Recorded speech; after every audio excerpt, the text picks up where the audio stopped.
are live in Wilberforce, Ohio, on the campus of Central State University for Miles College Football on WOTM. Charles Ward alongside A.A. Moore with the play call as the Golden Bears travel to try to defeat the Marauders of Central State University. Golden Bears coming in at 6-1 and 3-0 in conference play. They meet a Marauder team A.A. that's 2-5 on the campaign, struggling in its own right, but still got a shot at possible playoff. You can't let up in games like this. Central State is obviously fighting for their possible championship lives. A loss here for the Marauders, and it's over for them. Miles have got huge fish to fry. They're going to need to sweep all the way through the regular season to be able to make the championship game, and then to win the championship game to possibly get an NCAA playoff berth. So 6-1 doesn't mean a whole lot if you can't finish the job. Today here in Wilberforce, Ohio, weather conditions are very, very difficult. Yes, it's raining. It's windy. This is not like the rain and wind that we saw against Clark Atlanta or even last week against Edward Waters. This one is purely a driving rain, a wet, cold rain, and the field conditions, if you can see them right now, they are horrendous. And I've been down talking to players, and the footing is really tough, and they talk about mental preparedness. That is how you're going to win this ball game. Rise and remove your hats as we honor America with the playing of our national anthem by the invincible Marching Marauder Band. Don't you just love rain? It's nature's way of watering the earth. Thunderstorms are a different story. Poppy really freaks out if the lights go off. That's why we love Alabama Power. As soon as it's safe, they work day and night to get the lights back on. Fast. Kind of like real-life superheroes. I know they do it for everybody, but sometimes I think they do it just for Poppy. Say thanks, Poppy.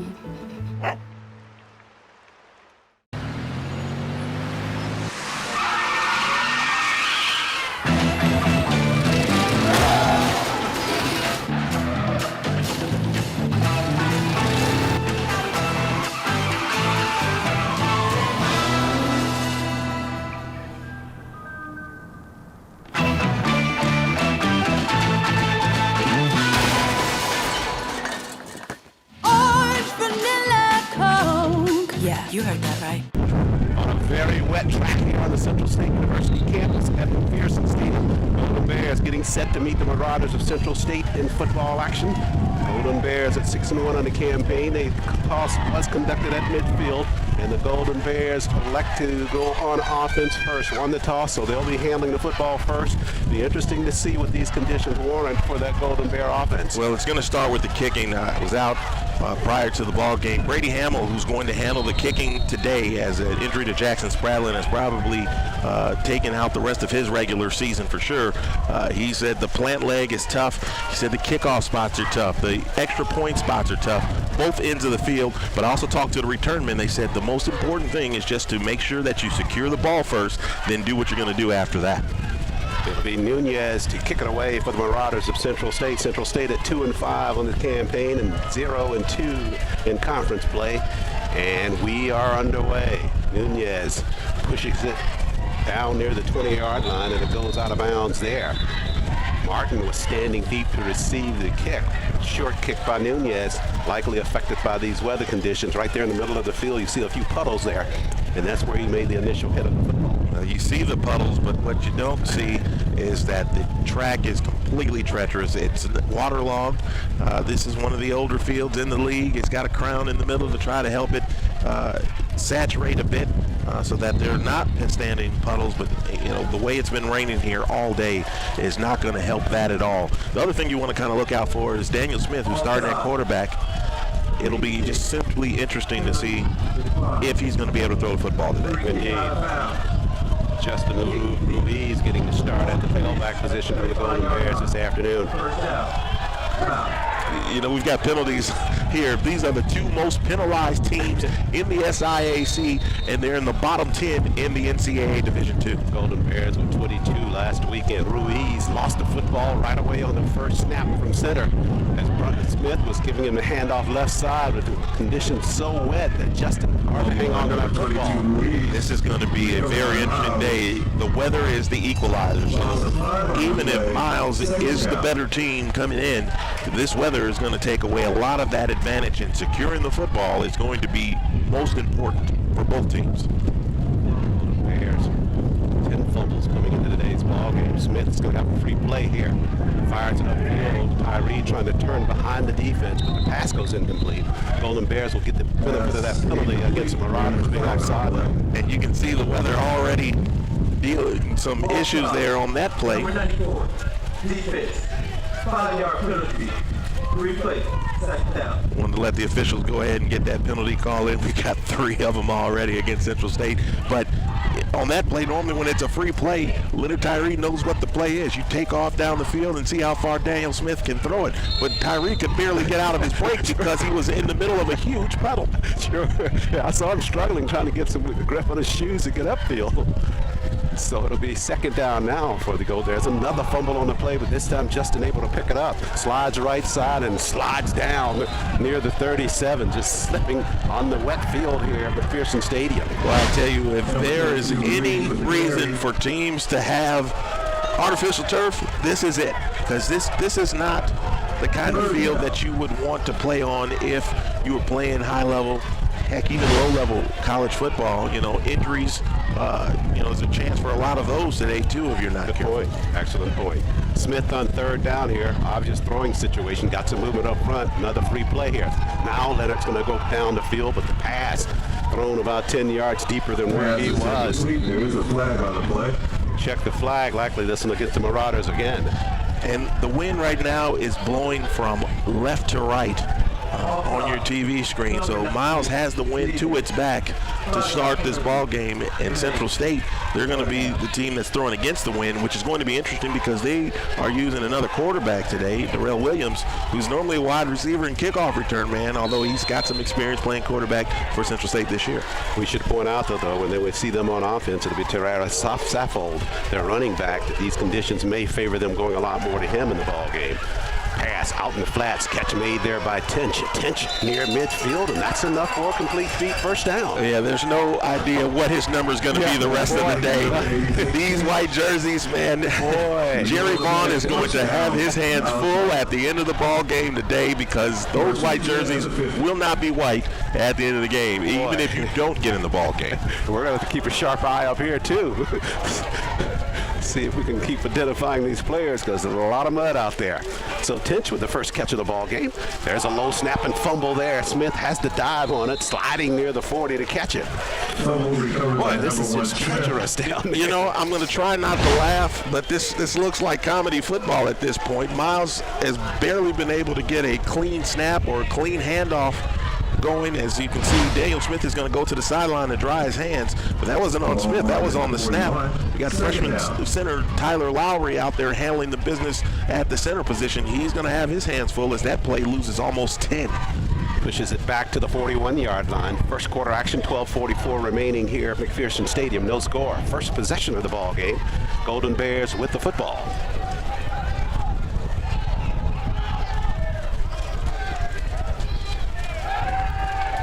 Smith got some time, floats it upfield, trying to get it in the middle there to Tench again, but Tench not able to run it down. Too much air into that pass by Daniel Smith.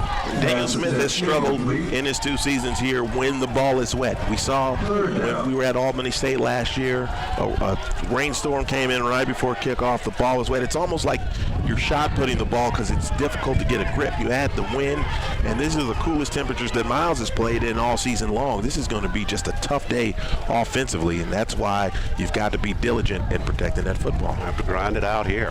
Third down here with 12:27 left in the first period. Smith surveys the sideline. 15 of 24 last weekend. 213 yards throwing, 2 touchdowns.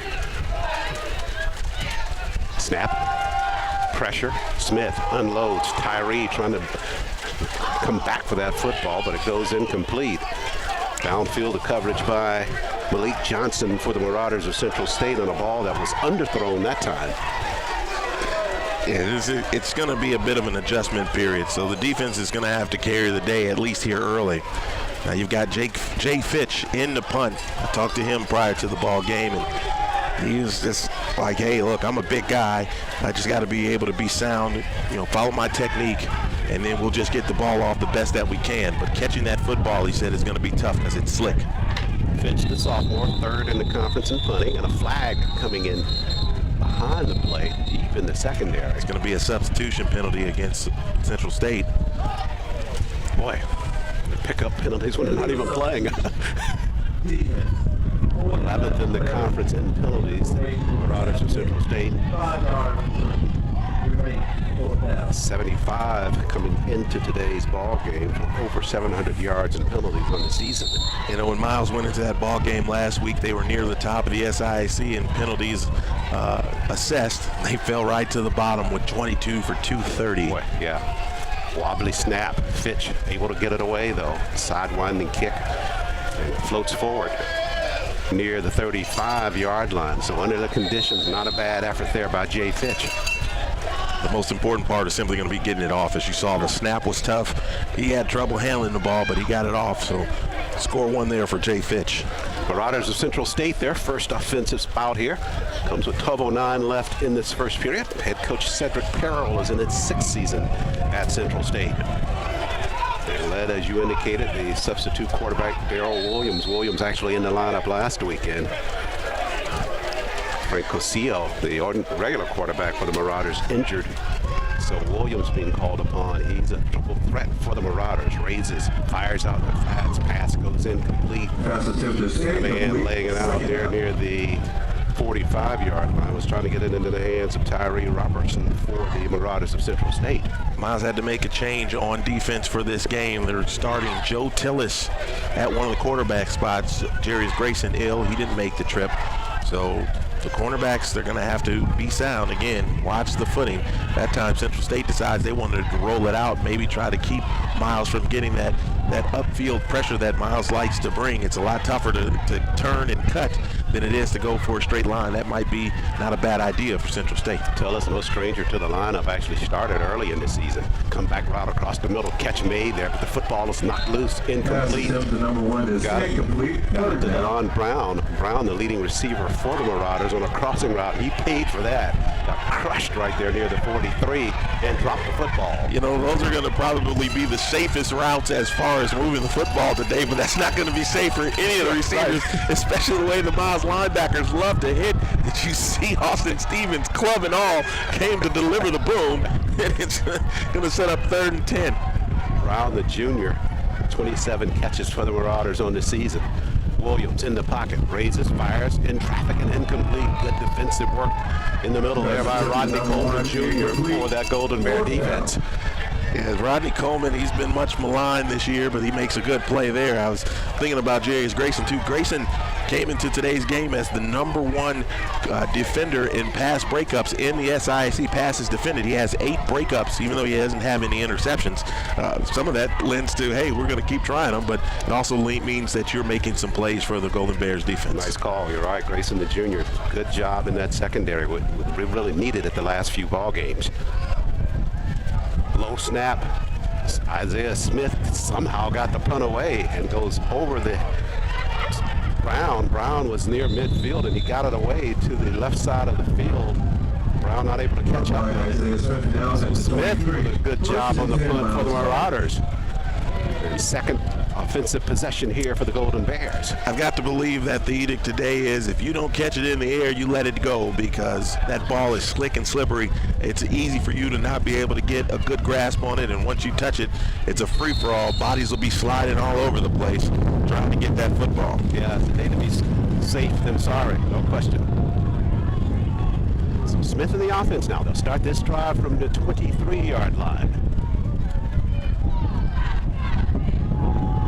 Leaving it inside.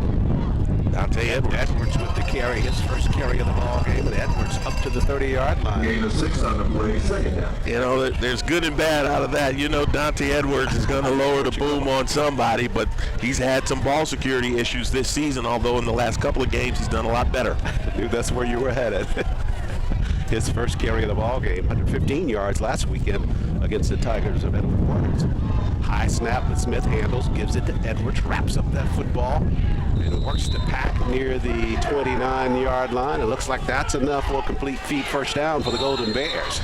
And this might be a game where the offensive line, we've got to talk about them today, because it's going to be very important what they do as far as the success of the Golden Bears. Theodore Victorin and Jalen King on the tackles, Roger Womack and Aaron Scroggins on the guards. We've already mentioned Tyler Lowry. They're going to be very important this afternoon. 1st and 10 for the Golden Bears from their 34-yard line. 10:46 left, first quarter of play. No score. We're live from Wilberforce, Ohio, on the campus of Central State University, McPherson Stadium.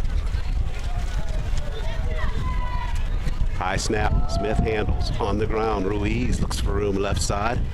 Got it past the initial line of scrimmage, may have gotten the yard, not much more. You know, it makes you wonder, how do you prepare for handling a wet football? It's been dry all weekend in Birmingham until yesterday, and by then the team had left. And then when they got up here, it was dry, so they haven't really had an opportunity to handle the wet football. Making some adjustments on the fly here. Just an overcast, gloomy day here in Wilberforce, Ohio. Harvey slides the line at fullback. On the ground, Ruiz with a nice cut up the middle. Justin pass midfield to the 49. Another complete deep first down run for Justin Ruiz. You know, that looks like a tiptoe type play. I think that's Justin Ruiz. His entire back is covered with mud. So we're going to try to keep up with some body looks and say, hey, this is that type of body, so it's got to be this guy. But, you know, he wasn't very strong as far as his footing, but he was able to get in there and get that first down. On the Marauder side of the field now, Smith ball fake, dumps it out in the flats. Harvey got behind the line of scrimmage. De'Ante Harvey banging near the 32, but that's another complete feet first down. This one through the air to Harvey. I'm going to say it again because I say it every time I look at the official. He takes a dive in the mud and rain. Hopefully he's okay, but De'Ante Harvey has not dropped the ball yet this year. Every time they've thrown him the football, he has caught the football. And even when it's wet and rainy and the footing is terrible, he was able to concentrate. He kept it. Big gainer for the Golden Bears. That's his 8th grab of the season. That pushes the football down to the 32-yard line. Fresh set of downs for the Golden Bears. Edwards in the backfield. Harvey back there as well. Tight slot at the bottom of the screen with McNeely and DuBose. Antonio Lee at the top of the screen. One-on-one out there. Low snap, Edwards handles, bounces off the first tackler, fights his way forward inside the 30, lost the football at the 29.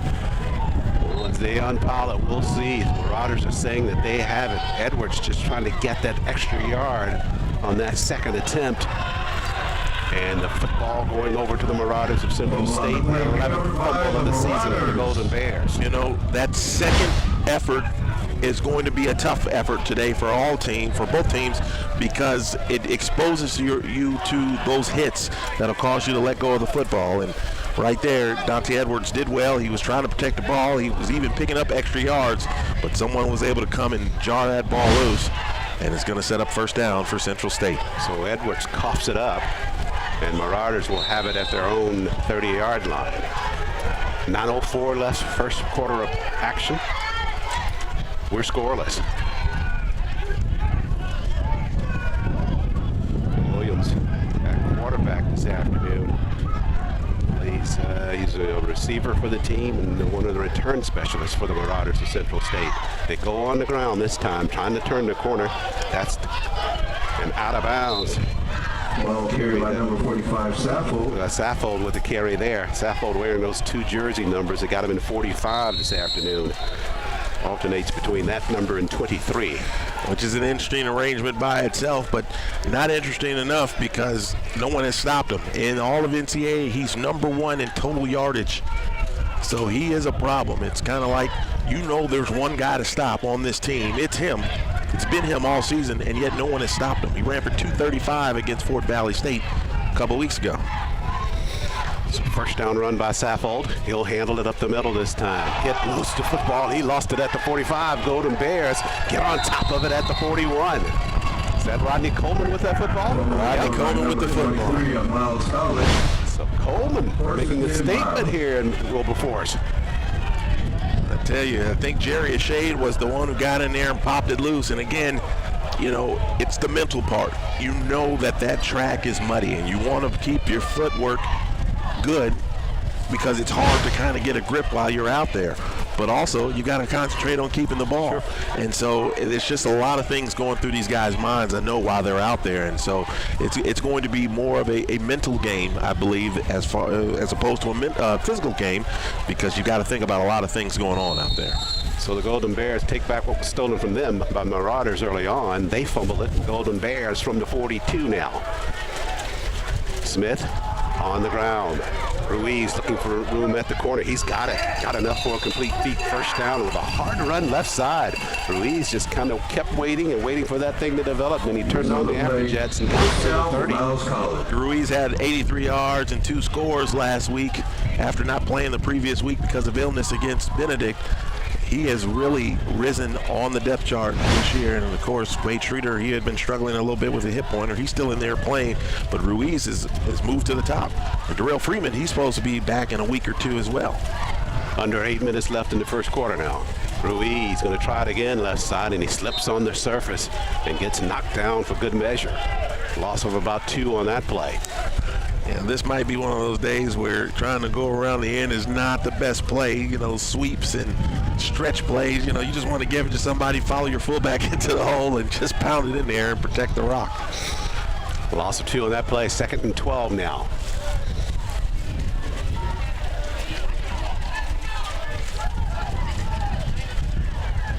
Miles, the second highest scoring team in the SIAC. They average more than 30 a game. Good luck in getting to 30 today. Yeah, I may see that number dip a bit here after today's ball game. Smith with the snap on the ground.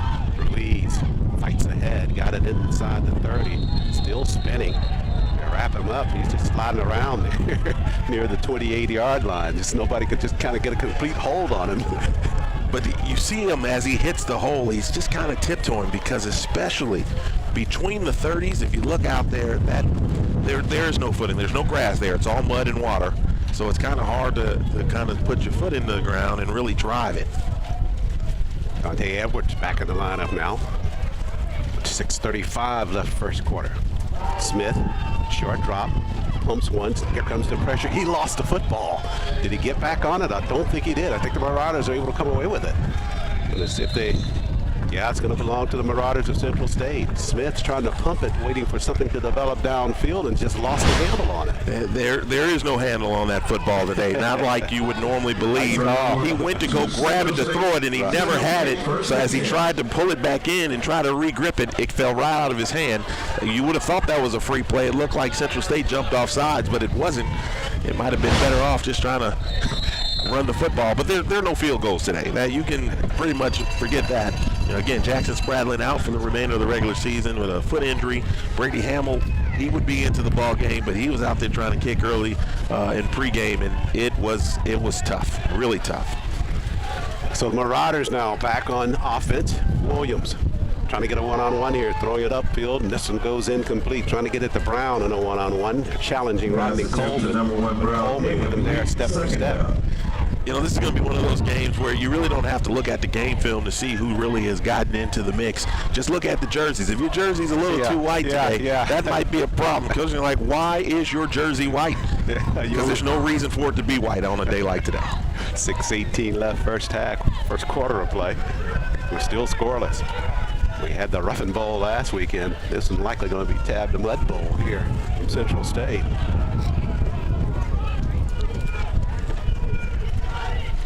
Second and 10. Williams, I don't know if that's a busted play or not, but he'll roll left side. Now he'll tuck and run, slides out of bounds near the 40.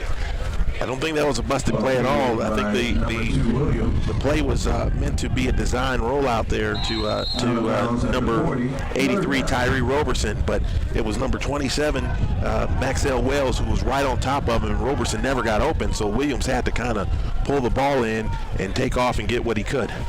Didn't get much. Make it third down, and let's call it 7 for the Marauders of Central State. I think on the far side of the field is where the track is better, but no one has really run any plays. At least Central State hasn't run it that way yet. Oh, Williams, here comes pressure by the Golden Bears. He'll raise fire at the sideline. Catch made there but that's right at the line of scrimmage. Grab made by Kevin Greenhow. That's his first catch of the ball game, but it goes for no yardage. So that'll bring up 4th for the Marauders, and a chance now for the Golden Bears to get the football back with 5:20 left first quarter and perhaps some good field position. Well, Gradarius Brown again back to receive punts, as last week Anthony Robinson, he was out. He has a hand injury, still maybe another week or 2 away from returning. So Brown, he did a pretty good job last week, and again, we saw on the first punt, when that ball hit the ground, he was like, yo, there's the ball, don't go near it. I'm out of the way. Smith to punt it, lost the snap, didn't get it away. Blocked on that kick there, it goes out of bounds near the 45-yard line. Boy, so much went wrong for the Marauders on that attempted punt. In addition to that, the pressure by the Golden Bears. Well, I think Miles on the first punt, they were like, we're going to see how this goes. And they saw that the snap didn't get to the punter. They didn't put the punt rush on. This time they sent everybody, knowing that snap wasn't going to get there, knowing that that punter was going to be able to get a quick punt off. And so they sent them and they got the punt blocked. And Miles is going to start again on the Central State side of the field. 4:52 left, first quarter of play. Just go to MarauderSports.com. And here come the Golden Bears back out onto the football field. You know this isn't a passing game when you look at the receivers' jerseys and they're clean as can be. Nothing going their way right now. Low snap, it's loose on the surface. Smith collects it, and he draws a crowd. He'll have to sit on it at the 48-yard line, back in Golden Bear territory. This might be a Elijah Cordier day, simply because that is his game. His game is running the football a lot more than it is passing, and he's used to this kind of stuff, I'm sure. Handling the ball, handling snaps.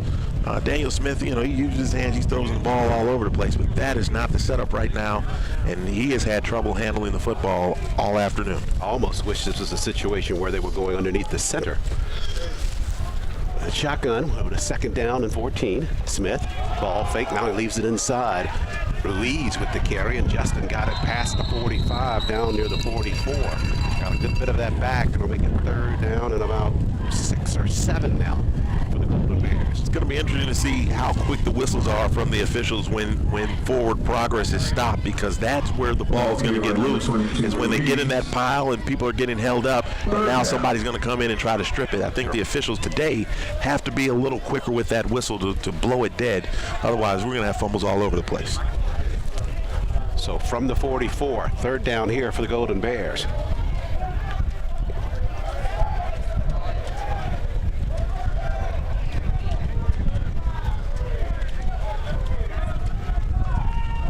Smith, left side, they flush him. That's the strong side. Pumps once, now fires upfield. Got a man there coming back towards Antonio Lee. Good grab by Lee. Pass to 6 for a complete first down. You saw the quick whistle there. That time they were like, okay, progress is stopped, and Lee already had the first down. So number 12. So Lee with his 19th grab of the season. Wow. Wow. 4th down. Wow. So nullify the catch by Lee, and that'll bring up a 4th down and require the services of Jay Fitch. 3:13 left first quarter. Marauders get a break there. Golden Bears going to be forced to punt this football away.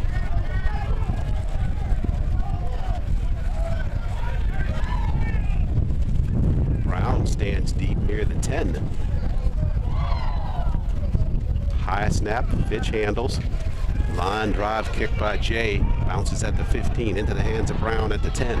Brown going backwards now, wrapped up near the 2, still on his feet, making a safety out of this. They put him down near the 2-yard line. Almost had him there in the end zone. Good surge by the Golden Bears on special teams.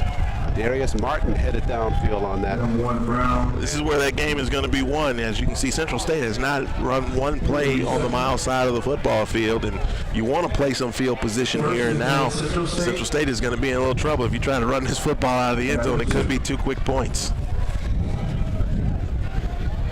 They'll start it from their own 2-yard line, 3 minutes left in this first quarter. Fairly quick moving first quarter. It's like the rain is starting to subside here. When you run the football, the clock doesn't stop. I'm sure everyone doesn't want to be out here longer than they need to be. It does look like the rain has stopped the conditions, but it won't improve any. You don't have any kind of sun or anything to dry anything up at this point.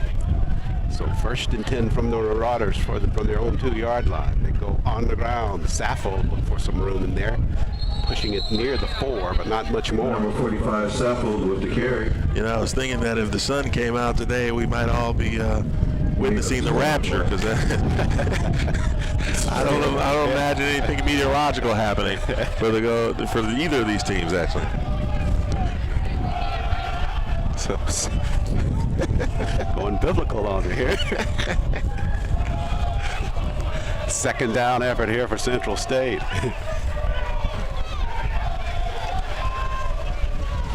Williams actually in the end zone as they send Brown in motion right side. He'll roll that way. Fires to Brown at the corner. And Rodney Coleman just right there on top of him with the stick after the catch by Brown. To number 1, Brown. Even for the receivers, you know, when you want to get that burst of speed, you've got to put your foot in the ground first to kind of take off. And there's really nowhere to take off. You know, the best chance receivers are going to have for big long gains are to kind of catch some passes in stride and just be going already. Because if you try to put your foot in the ground and take off running, then you're more chance than not going to slip it. Indeed. We may luck out and get the defender to slip down on the coverage. With 1:40 left now, it's a 3rd down play here for Central State. Trip receivers at the bottom of the screen. Coleman and Smiley with the coverage over there. And Marauders taking a timeout from Coach Cedric Pearl, trying to think it over with 1:27 left. Take a timeout here on WOTM Sports. So Darren, you're with the UPS store? Yeah, we actually printed these invites. Wow, I thought you guys just did shipping. No, we do printing, packing, shredding, notarizing, mailboxing, faxing, binding, taping, laminating, copying, consulting, creating, designing, returning, and of course shipping. Cool. Nice costume. It's my work uniform. Where are you going? Go to the UPS store for everything your small business needs. And of course, shipping. After the timeout, Marauders face a 3rd down and 7. Trip receivers at the bottom of the screen. 1:27 left, 1st quarter. Williams rolls that way. They flick a man out there. Pass thrown high and incomplete. It was Greenhouse. The number 6, Greenhouse. 3rd of the receivers lined up in that stack over there and cut his route short, but the pass thrown too high by Williams. You know, that was always intended to go to Greenhouse. I don't think they had any thoughts they're going to be able to get the ball down the field. Now it's going to be interesting again for Central State. You've seen what's happened on the last couple of punt snaps. We'll see if they're even able to keep it in the end zone. And another factor here, you've seen this field position kind of play itself out in this 1st quarter. Right now, Marauders pit down near the end zone to punt this football. And a good opportunity here either for a block of this attempted punt or a short field situation if he does get it airborne. Smith, 10th in the conference in punting, averaging 32 yards per punt. Low snap, got it away with his high and short kick. Grayson looks at it, but it takes a forward roll there for the Marauders up near the 43, and that's where they go to where offense comes back out onto the football field. They got 35 yards, and they'll take that because from where they were, you know, I think Miles set up more not to block it. They didn't want to catch a penalty going after that ball. They just wanted to be able to get it back and see if the offense can kind of keep it running. I wonder if Miles has something like a wide receiver reverse where maybe they can use Leonard Tyree's speed to get around a corner real quick if he's already got a head of speed going. Just an interesting thought. We'll keep an eye on that. Tench slides to line. He sets in the backfield. They go on the ground. Ruiz bangs it ahead right side to the 40. Ball carried by number 22, Mark him down Ruiz. at the 39. That's a hard 5-yard pickup by Chester on that first carry. You know, somebody else that's going to be important today are the people who handle the footballs, trying their best to keep them dry. You know, normally they keep about a sack of 10 balls that are available, but I've got to imagine hopefully they've got more because there's no way 10 balls is going to make it through this ball game with the field conditions and the weather conditions as they are. You almost have to take them out of play after each possession. You know, ball gets handled so much and it's just so slippery. 2nd down here. We're under a minute left, 1st quarter. Edwards in the backfield now. He'll handle right side. Got past the first wave of the defense. Dante Edwards now works his way inside the 20. They're trying to strip that football away from him. But he holds on to it down near the 15. Your best defense might be trying to strip the football today for both teams. Big run there by Dante Edwards as Miles set us up. Montavious Tinch gets to the outside as the blocker and opens the big hole on what looks like it's going to be the last play of the first quarter. That's a good call because that play went right behind Tinch's block on the right side. So we're heading to the end of the first quarter. And that will do it for first quarter action here from McPherson Stadium on the campus of Central State University. 0-0 score, Golden Bears and the Marauders of Central State. Take a time out here on WOTM Sports. Don't you just love rain? It's nature's way of watering the earth. Thunderstorms are a different story. Poppy really freaks out if the lights go off. That's why we love Alabama Power. As soon as it's safe, they work day and night to get the lights back on. Fast. Kind of like real-life superheroes. I know they do it for everybody, but sometimes I think they do it just for Poppy. Say thanks, Poppy.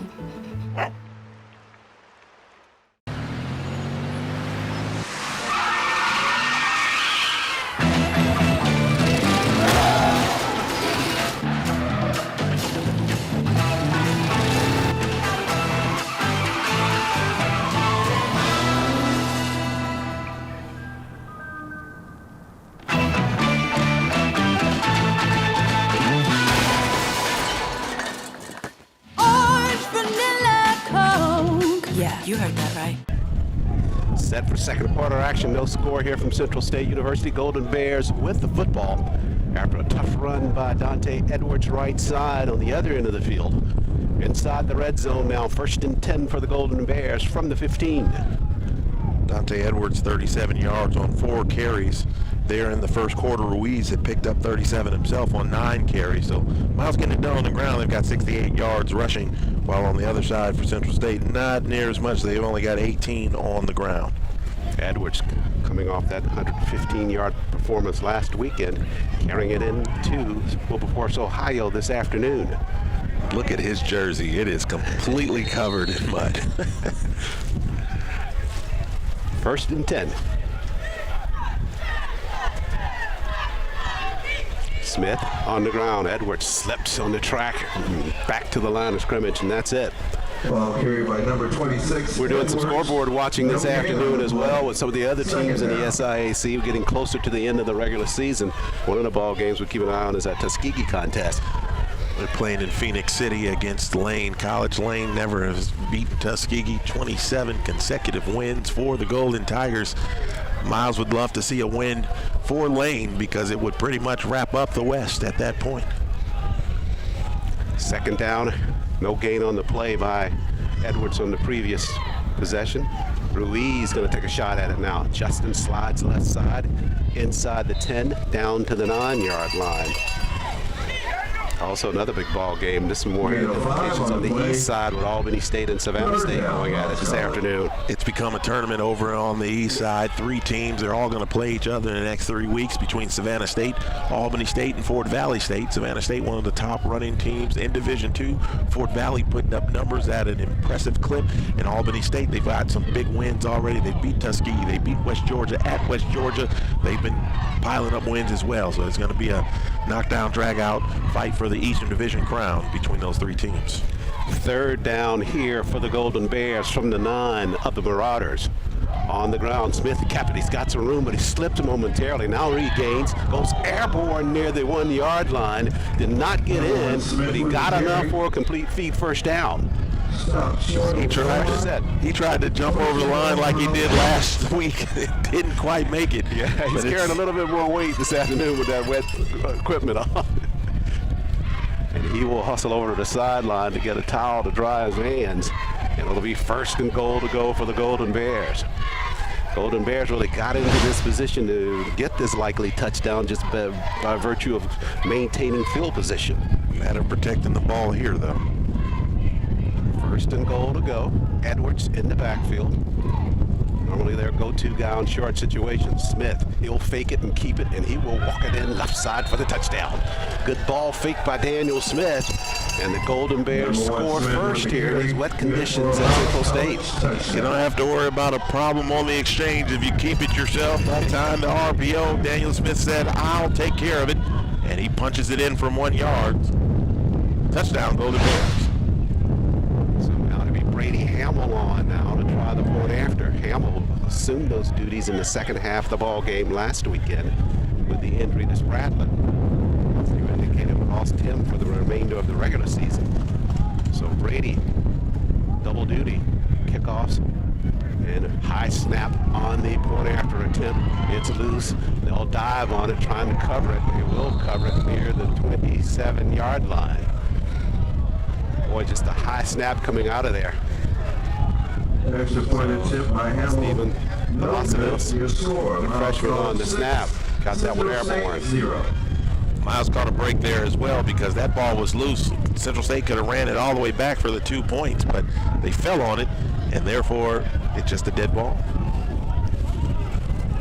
So the Golden Bears come away with a touchdown, but denied the point after, so they will kick it away. 12:50 remains in this first half of play. From a past that's rooted in pain, I rise. Leaving behind nights of terror and fear, I rise. Into a daybreak that's wondrously clear, I rise. Bringing the gifts that my ancestors gave. I am the dream and the hope of the slave. I rise. I rise. I rise. Well, you get the sense that the Marauders have seen some tape of the Golden Bears because they've got a lot of hands people up front there. As Hamill slides down on the kick, it went airborne. Line drive caught near the 32-yard line, and that's where the Marauders will take over. Hamill's looking through all the mud looking for his tee. Couldn't find it. There was so much mud around it.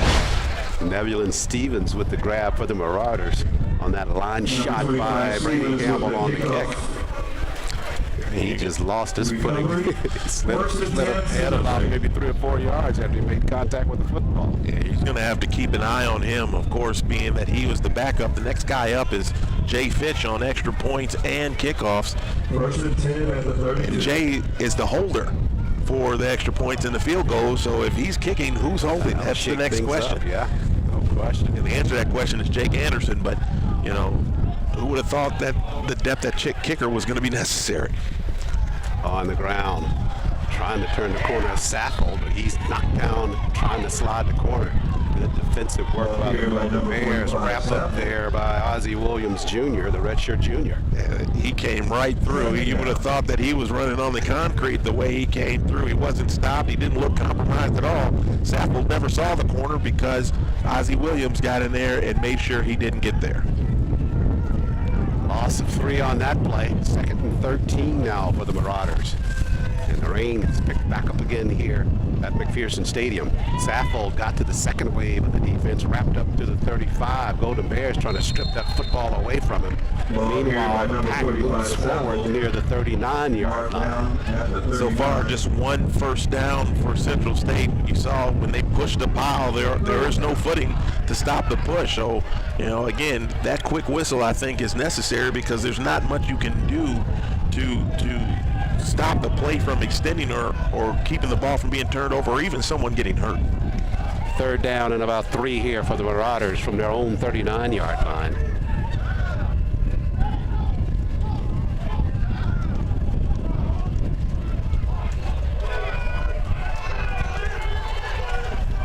Williams with 6 on the play clock. He'll take the snap. Looks, they got a one-on-one trying to get it downfield to Brown. Brown cannot pull it in. Coleman down there again on the coverage. Well, they are picking on Rodney Coleman today, and Coleman has been up to the task. He's got a couple of breakups, a couple of tackles. He is doing his job here in the early going for the Golden Bears. And that'll do wonders for his confidence because, as you indicated, he's been maligned during part of the season for its coverage. And a lot of the secondary folks for the Golden Bears early on in the season were having problems. But things have started to pan out a little bit more as the season's progressed. Miles is going to take a timeout here with it being 4th and short. and not having enough guys on the field or having too many guys on the field turns into a 5-yard penalty and a first down. So Coach Ruffin was like, I'd rather take the timeout and make sure we've got the right personnel on the field. Take a break here, 11:20 left, first half of play. Golden Bears with a 6-0 lead. This is Golden Bear football on WOGM Sports. So Darren, you're with the UPS store? Yeah, we actually printed these invites. Wow, I thought you guys just did shipping. No, we do printing, packing, shredding, notarizing, mailboxing, faxing, binding, taping, laminating, copying, consulting, creating, designing, returning, and of course shipping. Cool. Nice costume. It's my work uniform. Where are you going? Go to the UPS store for everything your small business needs. And of course, shipping. After the timeout now, the Golden Bears getting set to receive this football on a punt. Isaiah Smith set to do it for the Marauders of Central State. I think Miles is going to come after it this time. They are coming. Smith, sidewinder. He saw that pressure and it just took his eyes off the football. Sidewinder goes out of bounds near the 42. Yeah, he felt that up front. You can see him just take his look totally away from the football. And I think that's what Miles was attempting to do. They didn't even try to go get the punter. They rushed him. And then they were like, okay, we'll fall off to the sides. And Smith was like, oh no, and he kicked it off the side of his foot. 40, 1st and 10, Miles Collins. Sorry, I've been watching too many cartoons today. I'm sorry. It just reminded me of some of your off-air comments about this looks like it's a pickup game. In a sandlot location somewhere. Except for there's no sand here. It's all mud. Yeah. So off the Golden Bear offense back out there from the 40-yard line. Low snap, picked up off the ground by Justin Ruiz, and Justin runs it to the 43-yard line. I'm not sure if that was design AA or not, but he saw it on the surface and just picked it up. Well, the design was if the ball is loose on the ground, you pick it up today. You don't try to figure it out. Just get it, and then we'll make sure everything pans out later. Good point. Don't leave the egg on the floor, right? So pick up a 4 on the carry by Justin Ruiz. Dante Edwards back out now behind quarterback Daniel Smith. High snap, but Smith handles. Ball fake, nicely done by Daniel. He'll cut it up near midfield, slides. Looks like he's gotten enough. Well, they'll check the mark here. They got him starting that slide at the 49, so he'll be about a half-yard shy of that complete feet first down. I don't see how they got it to 49. You can clearly see the mark where he slid is at the 50. Mark short of first down. You can see the slide marks here today. You don't get that very often. The guy that had the lineman said, hey, you're up here, you got at least a little shelter. I'm down here, this rain's pounding me in the face. So 3rd and about a half-yard to go for the first down. Smith on the ground. Edwards, he'll have that complete feet first down. Just banging his way. Look at Edwards push the pack down to the 25-yard line. That is exactly what you want to see from Dante Edwards. And if you're Devon Cunningham, that's not what you wanted to see. Number 21 for Central State went for a ride with no bus token as the bus, Dante Edwards ran him over and sent him flying as he picks up 25 yards on the carry. Yeah, you can get on the bus with no fare. You get off where I put you off. 9:25 left, first half, 6-0 lead for the Golden Bears. Are going after more here on the ground. Lee slides to the second level of the defense. Justin with a tough run right side inside the 10-yard line. It looks like it'll be 1st and 10 for the Golden Bears after that complete first down run by Ruiz. And now the offensive line is really starting to lean on Central State. Miles has been on the field for a ton of plays, and Central State, it's wet. That uniform is heavy. Real heavy. You think about the shoes, they're heavy because they're taking on so much water and mud.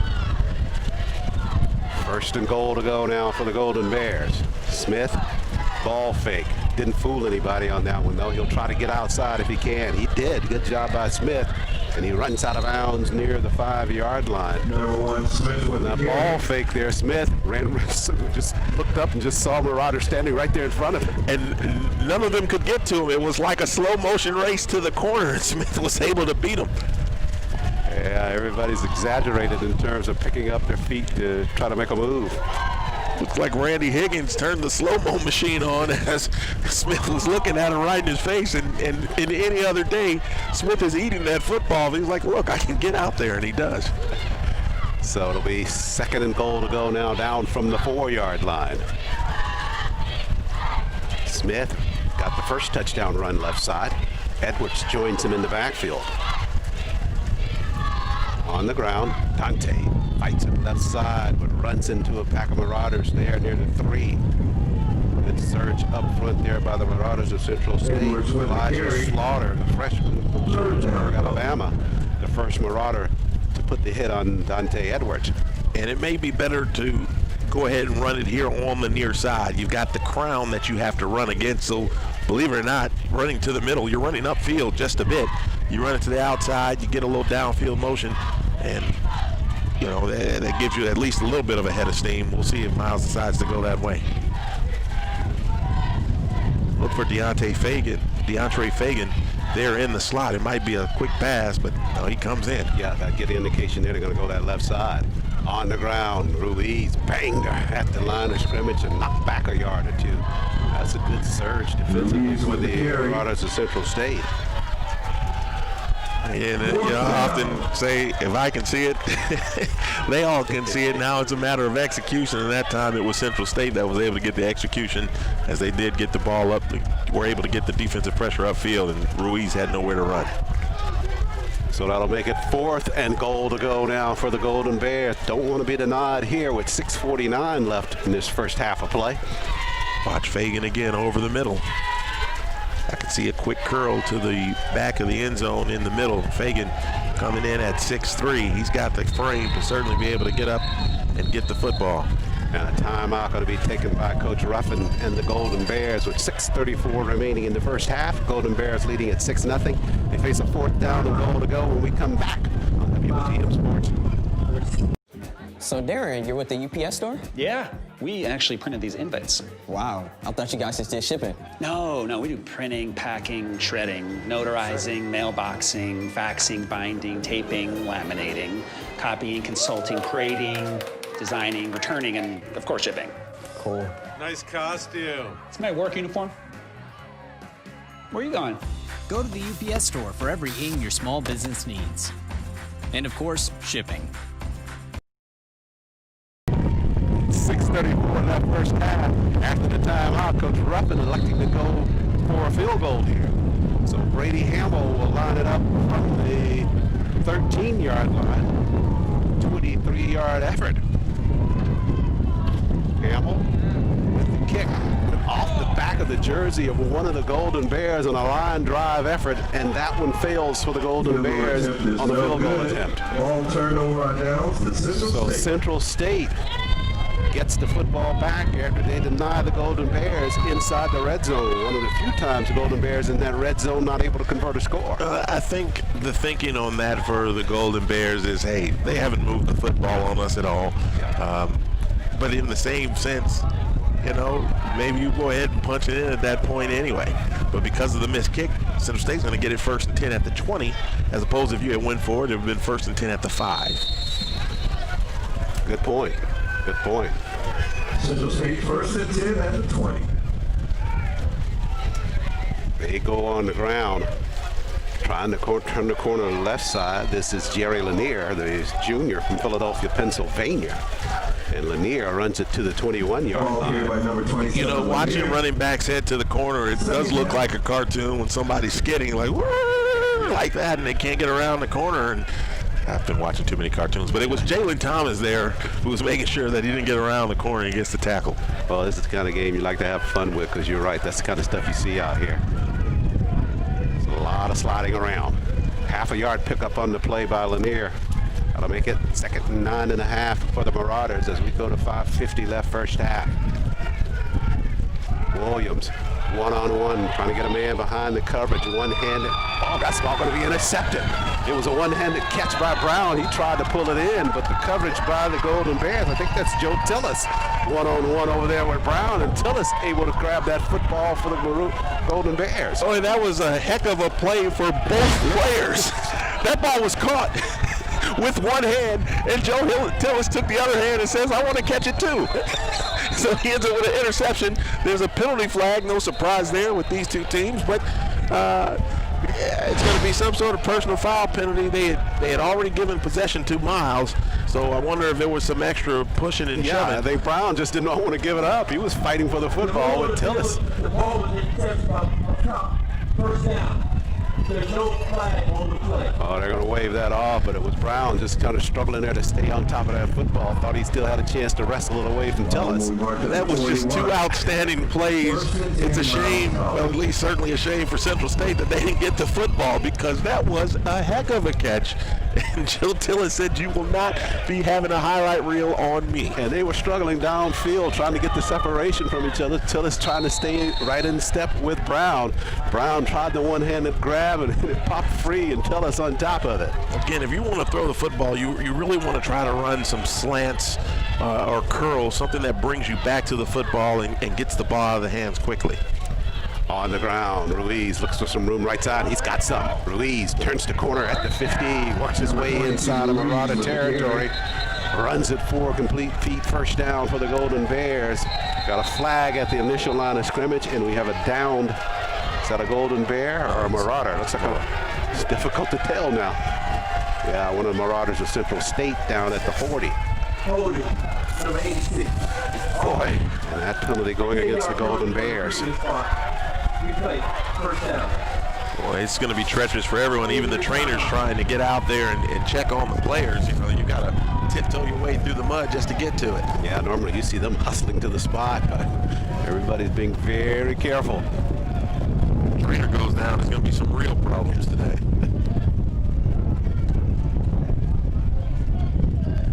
5:35 left in this first half of play. 6-0 lead for the Golden Bears. Miles College will take a break here. Golden Bears football on WOTM's. From a past that's rooted in pain, I rise. Leaving behind nights of terror and fear, I rise. Into a daybreak that's wondrously clear, I rise, bringing the gifts that my ancestors gave. I am the dream and the hope of the slave. I rise, I rise, I rise. 5:35 remains first half. Injured Marauder was Richard Gaskins, able to come to the sideline. Looks to be in a lot of pain as he takes a seat. The trainers continue to attend him. Boy, those holding penalties on a day like today are really, really tough to overcome. Getting 20 yards is going to be difficult. Ruiz tries to work at the left side, slides the line, may have gotten a yard, perhaps 2, but not much more on the inside. By number 22, Ruiz.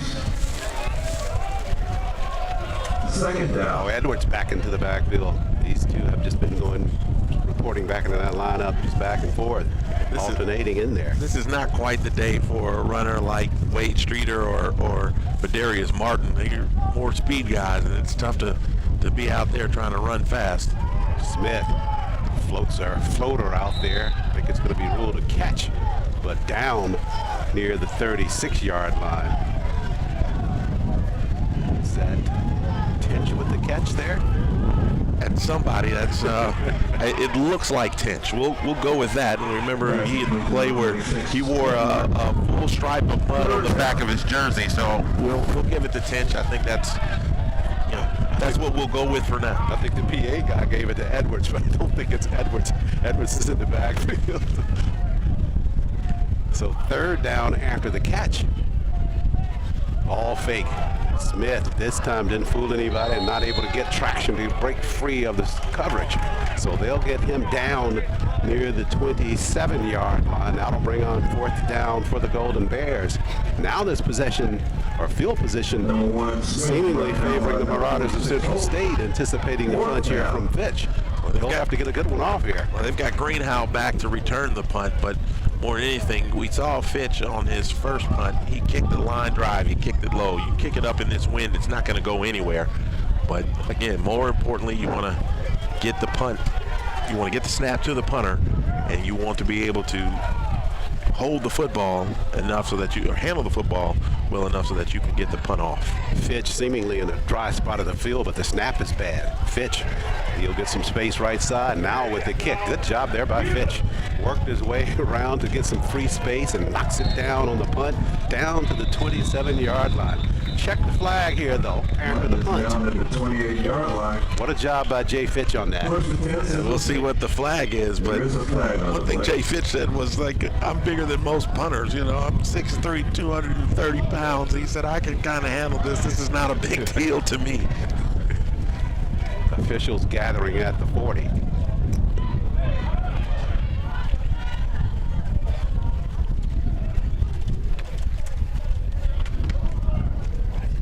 Holding. Number 90. Oh boy, oh boy. 10-yard penalty enforced from the dead ball spot. First down. So the Golden Bears will give it up, and Central State will get an additional 10 after the assessment. But you got to admire what you saw from Jay Fitch on that play. Right, that was a unintentional rugby-style kick. But again, we talked about it at the top of the broadcast, is that you have to be mentally prepared to deal with things that are happening today. And Fitch knew that ball hit the ground. He saw the rush coming, and he just rolled out. He was like, okay, I'm going to buy myself a little time here to get the punt off. Like you said, he was looking for a dry spot of the field, and he found one. So Central State now from their 38-yard line. Still 6-0 lead for the Golden Bears on a tough track here at Central State University at McPherson Stadium. Central State still hasn't run a play from mile side of the field today. They go Lanier with the football. He's turned over. Flag coming in at the back of that play.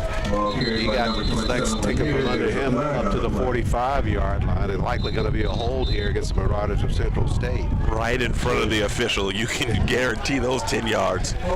James Davis, number 51, there turning around to the official saying, hey, you caught that, huh? Yeah, it was Davis, it was Kadarius Roberts, it was the official, it was just those three guys there, and it was a clear takedown, and you couldn't get away from that.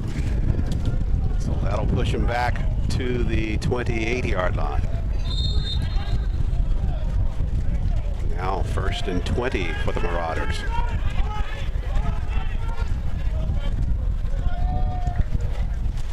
Williams, hand off to Lanier again. Wrapped up at the 30-yard line, and he just went into a big puddle there. I know some of those running backs, they're like, can we run a play this way? I know where all the mud is. Let's run it off of left tackle. There's nothing over there. There's no puddles. It's as close to green grass as we've got. Let's run that way. Because they seemingly have run it all just kind of based upon pattern, and it's all been in the wet areas of the field. And you talked about that crown being there. And as you look at it, you see far sides of the field with green of grass, but it looks like a lot of the water's running on your camera down screen more so than the other side of the field. 7 for the snap. Williams handles, rolls left. Here comes the pressure by the Golden Bears. Williams got through that somehow, works toward the sideline and chased out of bounds. Got about 3 or 4 on that carry. That was a play that was almost a sack there, but again, Williams has got great speed as he's got 2 kick returns of 90-plus yards. He's also got a touchdown pass for more than 70 yards. He's capable of big plays, but there wasn't a lot of room for him to go, so he got as much as he could, and is still going to set up 3rd and long for the Marauders. You almost start thinking about what would this game be like under normal conditions, given what we saw or know about the Marauders coming into the ball game and what we know the capabilities are of this Golden Bear team. Just take it as it comes. It came with rain today. Handoff. And it's Saffold on the carry there. He's bottled up behind the line of scrimmage. Ball carrier number 45, Saffold. A couple of Jalen Thomas in on the stop for the Golden Bears. He's got some help from Markel Shelton as well. So that'll bring up 4th down, and Isaiah Smith once again to punt it for Central State. And we're about to be inside of a minute. Like you said, this game is moving rather quickly. They owe us a couple of these after the 3.5-hour game last week. And let's not forget the all-night long session, the Lionel Richie version of college football when we played Clark Atlanta. High snap. Smith got it away. Good effort by him. That'll roll forward for the Marauders of Central State. Grayson going to just let that bounce at the 35 as we're under a minute left in this first half. Well, Darius Brown had thoughts. He's like, man, I've got a lot of area here. If I can pick this ball up, I might be able to go. And he took one slip. He said, there's the ball. I'm not here anymore. Yeah. Thought about that in progress. It's like, let me think better about this decision. Let that thing roll. I think Miles is going to take a couple of knees and call it a half here, and it's been a good half, at least if you think about it defensively, as Central State did not run one play from the Miles side of the field. And I say that, and they get into the pistol here, and hopefully they'll turn it over. Don't wish that up. Fagan slides back tighter. Then they keep it on the ground to Edwards. Edwards meets the pack near the 37. That'll get the clock geared up here at McPherson Stadium. And take us to the end of this first half of play. Golden Bears, muddy conditions. They lead it at the break. 6-0 over the Marauders of Central State.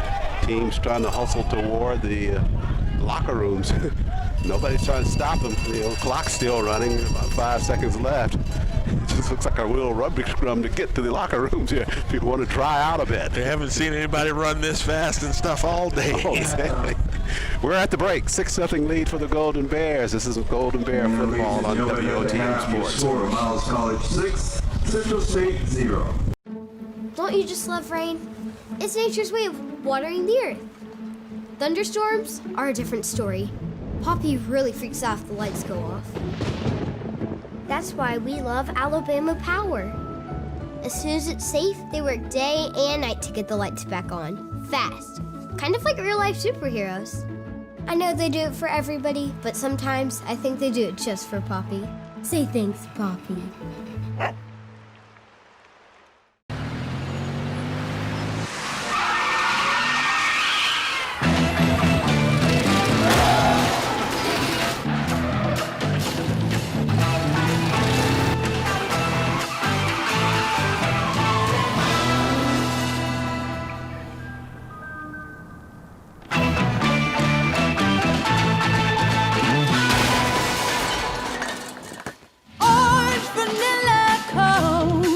You heard that right.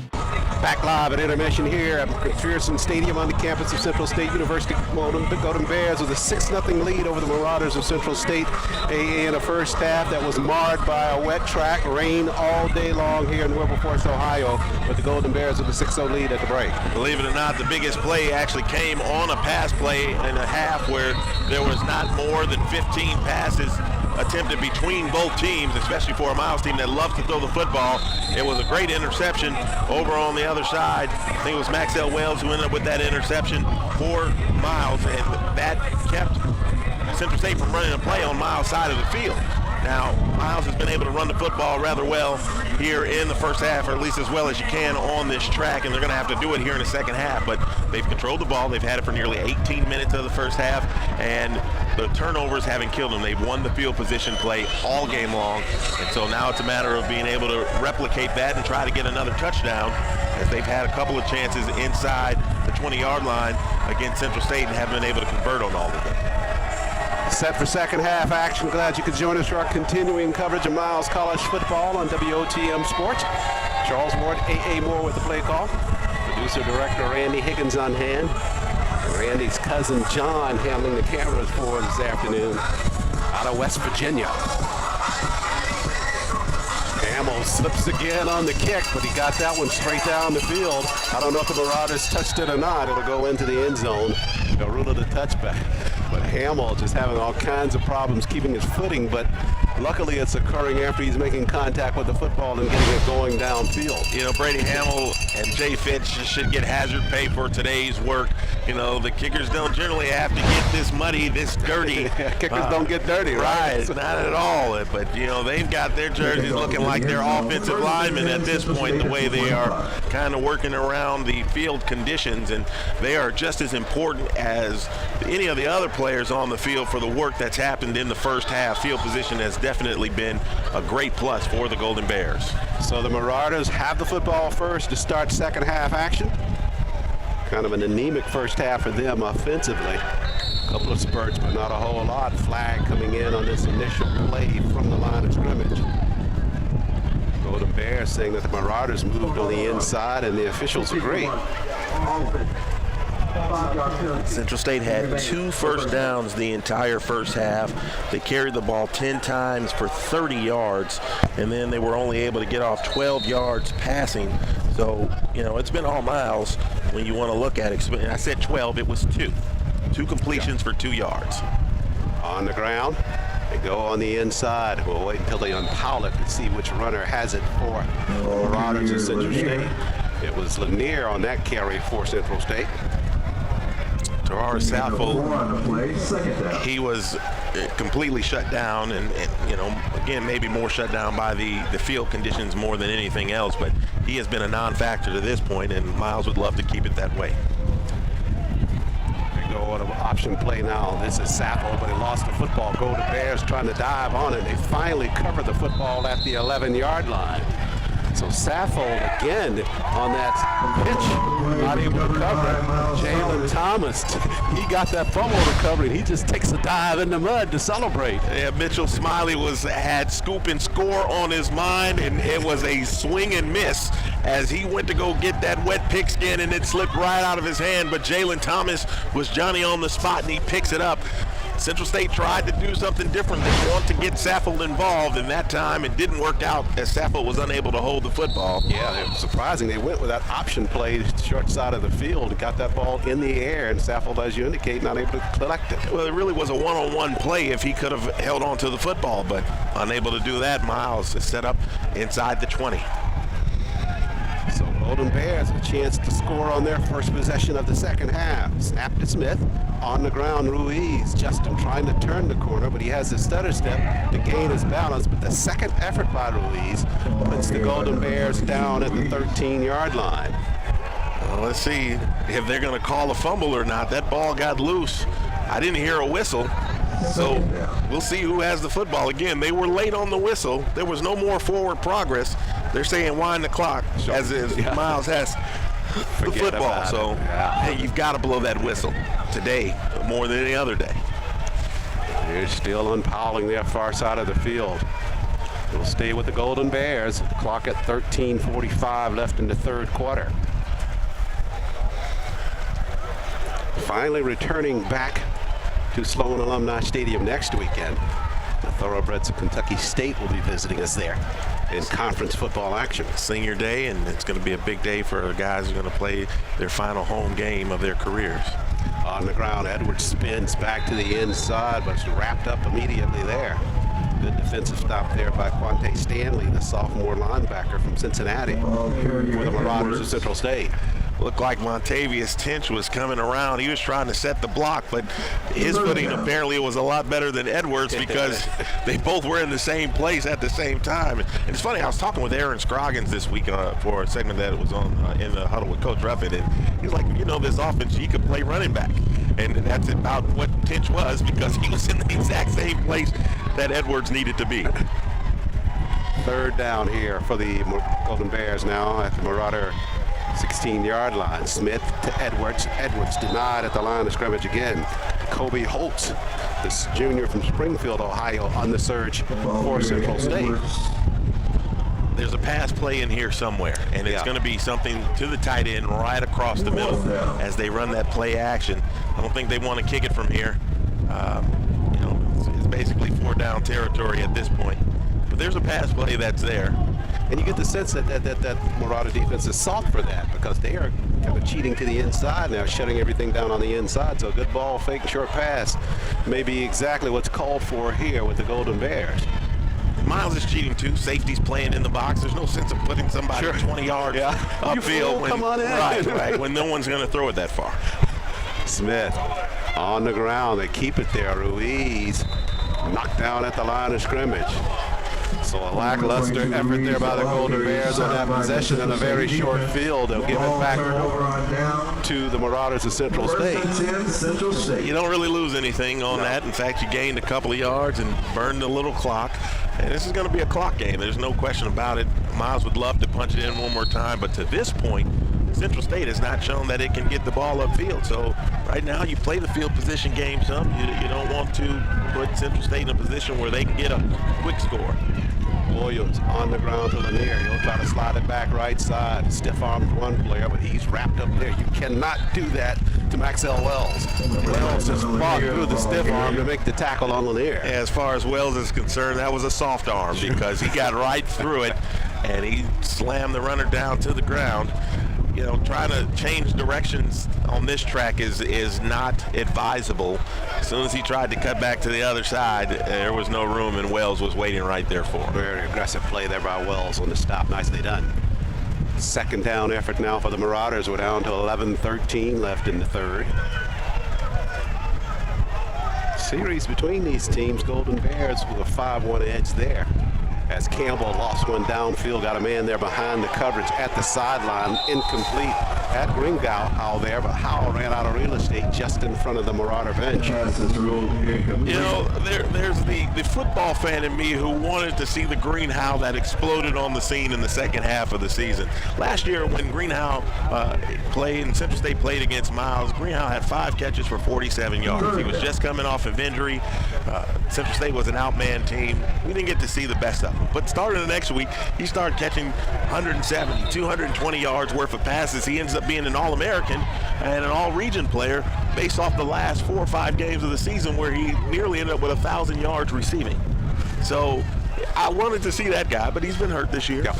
You know, he's just getting back into the fold, and then, you know, the conditions today don't serve as something that's optimal for the pass game. But that was a good catch. He just was out of bounds.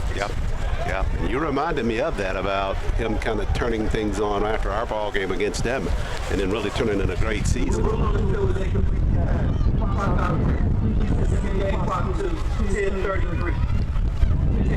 We need more time on the clock in these weather conditions. Everybody's out there going, oh, no, don't reset, let's just go. Clock operators trying to do everyone a favor. I thought I saw you talking to him. You were upstairs at the break. So is that what that conversation was about? I was trying to ask him if he had any Native American friends known by the name of Chief Running Clock. That's an interception. At the sideline. That's going to be an easy pick 6 there. Touchdown for the Golden Bears. Trying to make out who actually picked it off there. Looks like it may be Jerry Ashade over there. Let's get a look on that. But that was way too easy. You can't. It's hard to throw the football. And, you know, he had to throw it across the crown. They're not getting a good grip. It's almost like they're shot putting the ball out there. And it was very easy to go ahead and pick that off and run it in. No one in front of him. It was Jerry Shade on the pick at the sideline for the Golden Bears. 2 Golden Bears had a chance at that pick there, but Shade able to step right into the path, pick it, and run it for the touchdown. So that's one way to counter the wet conditions here, to get going forward, and that's on the side of the field. As Hamble, or that's Fitch. Oh, is that Fitch on the kick there?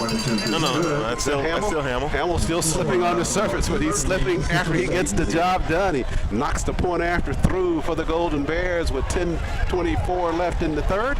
Golden Bears notched their second touchdown of the ball game. They lead at 13-0. Take a break here on WOTM Sports. From a past that's rooted in pain, I rise. Leaving behind nights of terror and fear, I rise. Into a daybreak that's wondrously clear, I rise. Bringing the gifts that my ancestors gave. I am the dream and the hope of the slave. I rise. I rise.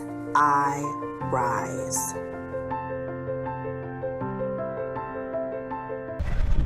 After the pick 6 by Jerry Shade at the sideline, Golden Bears with a 13-0 lead now, with 10:24 left in the third. Second pick 6 of the season for Miles, joining Octavius Floyd, who had one against Morehouse. Brady Hamels just raises his hands to the sky as he doesn't slip on the kick, but there's some trouble on the return now, though. Return back to the 35-yard line by Grayson Green for the Marauders Central State. So that'll give the Marauders a good field position to start. But finally, Hamill able to kick a football without falling onto the surface. Right, Brennan Melton there with the stop for the Golden Bears. You know, sometimes, you know, even with the decent field position that Central State was able to get there, there's victories, like you said. No slip and fall there for Hamels. I'm sure he's tired of landing on his backside every time he kicks the football. But that was good coverage there on Miles as Central State tried to get to the outside, but unable to do so. From the 35, Marauders will have it. Golden Bears extend their lead 13-0.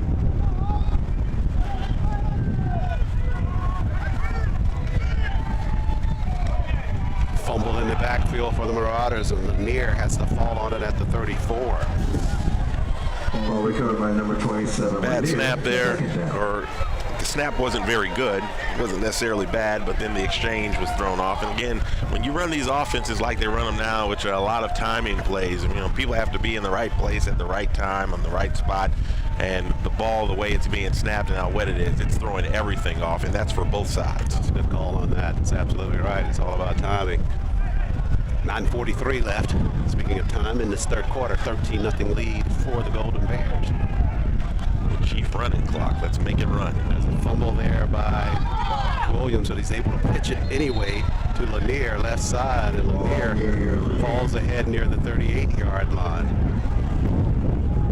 Williams with some difficulty handling the snap on that play as the wind's starting to kick up here in McPherson Stadium. Winds kickoff. We're at 15 miles an hour. They've been gusting up towards 25 miles an hour. That's another factor in this pass game, trying to throw it in this wind, whether it's with the wind, which is pushing it, or against the wind, which is holding it up. Third down situation here, and it looks like a passing situation for the Marauders. Third and long for them from their own 32-yard line.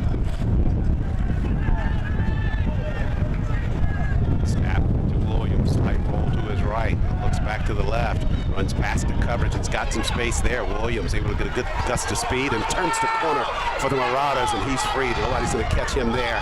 After he switched sides of the field, just changed direction. No flags on the field, and Williams able to run it for the Marauders touchdown. I tell you, the bad turf giveth and it taketh away from the Golden Bears that time as feet started to slip. Williams, we talked about at the top of the broadcast, he's got blazing speed and big play capability. He's got another big touchdown run that time. It's for 64 yards, and Central State is on the board and back in this game. 8:34 remains third quarter, so they got a big ground gainer by Williams. Backup quarterback, pushed into action last weekend and showed his athleticism on that run. Just reversed field and everybody trying to regain their traction to get back that way. He's too speedy. Snap is high, kick is blocked. They blocked the point after attempt, and it'll be down near the 5-yard line. Got a good surge up front there. Joe Tillis has an interception, and now he's an extra point attempt block. Still a 7-point lead for the Golden Bears. 8:34 remains, 13-6 your score. Take a time out here on WOTM Sports. So Darren, you're with the UPS store? Yeah, we actually printed these invites. Wow, I thought you guys just did shipping. No, we do printing, packing, shredding, notarizing, mailboxing, faxing, binding, taping, laminating, copying, consulting, creating, designing, returning, and of course shipping. Cool. Nice costume. It's my work uniform. Where are you going? Go to the UPS store for everything your small business needs. And of course, shipping. Daryl Williams, the triple threat for the Marauders of Central State. Burks on a 64-yard touchdown run for the Marauders, cuts into the Golden Bear lead now 13-6. Golden Bears now try to answer that. Leonard Tyree stands deep, so does Padarius Martin. As Nunez gets set to kick it away for Central State. See how he fares under these wet conditions. Short kick by Nunez, over the shoulder catch by Tench, and Tench grabbed it near the 27-yard line. They say he stepped out of bounds. He waved for a fair catch. Is that what? That's what he did. Coach Pearl is. The field that the receiving team player gave an invalid fair catch signal. The ball is there where it's possessed. First down. That's interesting. He put his hand up in the air saying, hey, he waved it. But they said it wasn't valid. Invalid, huh? So he may have been because he turned his back. You can't wave fair catch with your back turned. You gotta say hello so that people can see that you're calling for it. The ball started to get over his head, and he was waving with his back turned, so that's why they gave him the spot at the where he stepped out of bounds. It's wet, cold, and rainy, so I'm going to buy that. Yeah, that's a great explanation by me. Come on, man, you got to give me a couple yards for that. All right, just one. Edwards, he'll get more than a couple on that carry. Look at him just pushing the pack. Knocked one of the secondary men on his rear end near the 35-yard line. It's the same guy who ran over in the first quarter. I'm sure he's getting tired of that. You get credit for a tackle, but on film, you're going to get clowned because you just got ran over for the second time. It was Devon Cunningham, the one that got knocked back. You know, watching Williams on that touchdown run, that's why I said this might be more of a game for LeJean Cordier, because he's the kind of guy who can reverse field, and when he gets to the outside, he can take off, much like Williams just did on that touchdown run for Central State. Harvey slides the line. Snap on the ground. Loops Ruiz from left side. Had that football. You could feel that coming. They strip it from behind, and it's loose on the surface now. Golden Bears saying that they may have gotten back on it. Let's let them unfoul it near the 47. Boy, you are right. That ball was saying hit me as soon as he ran it, and it's going to be Central State football. Ruiz had a great head of steam. Positive yardage near midfield. Marauders caught up with that play, and they just stripped it from behind. An injured Golden Bear down near where that Powell was at the 47. It was just in and out there. I was looking at it as he was running it, and you know, that's great if you're in the open field and no one's going to catch up with you, but there were still defenders around, and he just had the ball out. There it went. You're going to almost adopt the same kind of strategy that Dante Edwards is doing today. You got to first wrap up. If anything else is available after that, you take it, but you got to make sure you protect that football. Two hands on the football at all times, and that time there wasn't, it was just a one-hand deal, and Central State that's exactly what they're thinking. That ball is there to be got. You take it. And they didn't even try to tackle him. They just went to punch the football out. 7:40 remains in the third. Injured player on the field. Step out for a break here. Miles Football on WOTM Sports.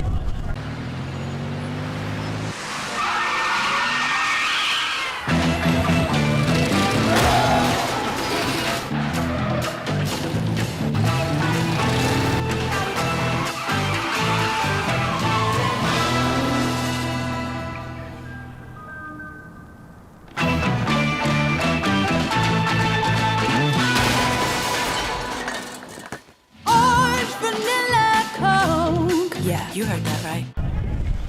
The injured Golden Bear was Roger Womack. He's up and headed toward the sideline. The football now belongs to the Marauders of Central State on the Golden Bear side of the 50. This will be the first play they literally run from this side of 50, as the last play ended up as a touchdown. Snapped to Williams in the pocket, going upfield, and the flag going to be thrown in down the sideline. Greenhow was battling Coleman, and Coleman commits the infraction. At that time, Coleman got caught with his hands in the cookie jar a little bit as he tried to go back, and Greenhow was like, I'm going to the end zone on this. To your point, they have been trying to get that sequence together with trying Coleman all game long with Greenhow downfield. And that's one of the few times this afternoon that Coleman was not able to just provide just pristine coverage of Greenhow. And I think some of it too still is the wet footing there. Coleman, it was kind of a bit of a stop and go there with Greenhow on the outside, and Coleman couldn't stop and go with him. He nearly tackled him because he was about to fall down. So 1st and 10 now for the Marauders from the 32 of the Golden Bears. Williams slips, but he's got some space left side. He's trying to get there again, but he's knocked down in his tracks at the 31-yard line. Williams with the carry. He thought he had some space. They put a spy on the other side of the field. That time it was Austin Stevens. On the touchdown run, there was no one there on the backside, and that's what allowed Williams to get free and run untouched for the touchdown. But that time they had Austin Stevens waiting on the backside just in case the play reversed, and that's why Williams didn't get much on that run. He got a heavy hit on that. Stevens did on him. Williams kind of coming up a little bit gimpy for the Marauders. We're at 6:55 left in the third.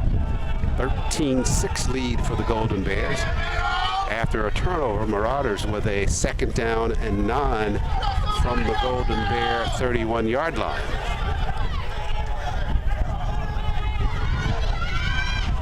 They stack it right side, they'll roll that way. Design run for Williams. Got past the first wave of the defense, trying to work it toward the sideline. Wrestled out of bounds just in front of the Marauder bench. Williams, the ball. Everyone is taking a beating. I'm looking at the ball girl for Central State. She just got run down, and it's not like people are trying to knock you over, but you talk about the tough footing on the sidelines is extremely tough, as it's mud there as well. 3rd down after the run by Williams right side. It's going to be 3rd and 3 here for Central State. Golden Bears need to shut them down here, but likely 2-down territory anyway for the Marauders. I think they've kind of figured out, hey, let's get a convoy and let Williams run behind it. He'll look left. Got a man in the route there, into the end zone, batted around and incomplete. Closest man to that football was Maxwell Wells. Wells moved back to that safety position from the corner. He's lucky that ball wasn't picked off. That ball didn't have a chance to get to the receiver, Brown, as 3 Golden Bears were back in coverage. It's going to bring up 4th down, and like you said, it looks like 2-down territory. They're going to take a timeout and talk about it. 5:43 left in the 3rd, 13-6 lead for the Golden Bears. We'll take a break as well. This is Miles College Football on WOTM Sports. So Darren, you're with the UPS store? Yeah, we actually printed these invites. Wow, I thought you guys just did shipping. No, we do printing, packing, shredding, notarizing, mailboxing, faxing, binding, taping, laminating, copying, consulting, creating, designing, returning, and of course shipping. Cool. Nice costume. It's my work uniform. Where are you going? Go to the UPS store for everything your small business needs. And of course, shipping. 3rd, 4th down coming here for the Marauders of Central State. Golden Bears trying to stop them here. They got to get out to about 3, maybe 4 for the 1st down. Trying to get that football back, protecting that 13-6 lead. Williams going to take a slight roll right side. Pumps once, fires at the sideline, an incomplete underthrown. He's trying to get at the greenhouse there in space near the 15. It's a comeback route, and again, with the ball not being a optimal pill to throw, he wasn't really able to get a lot behind that football and get it to Greenhouse, who was open on the comeback route, but he bounced it in front of him, and Miles is going to dodge a bullet there and see if and it looks like I thought that was Cordier, but that's Antonio Lee. Yeah. The wide receivers are mostly playing blockers today. Looks like Nate Williams is back in the ball game. He hadn't been playing all season, or excuse me, in the last couple of weeks, but he is back as Roger Womack remains on the sideline. Snapped him. Smith on the ground. Edwards near the 31, and you can see it on every play. The Marauders are just going for that football, trying to free it out of there. That's been their best offense at this point, is having the defense get Miles to turn it over. Miles has let go of the football 6 different times today and has lost half of them. Williams, 6'3", 250, the redshirt junior, inserted into the lineup after Womack went to the sideline. Looks a little bit bigger than 250, but it'll be interesting to see if Ruiz gets back in the ball game, because he's been coughing it up more than anyone today. 2nd down, 6, high snap on the ground, and Edwards fumbles the football. Another fumble near the 32.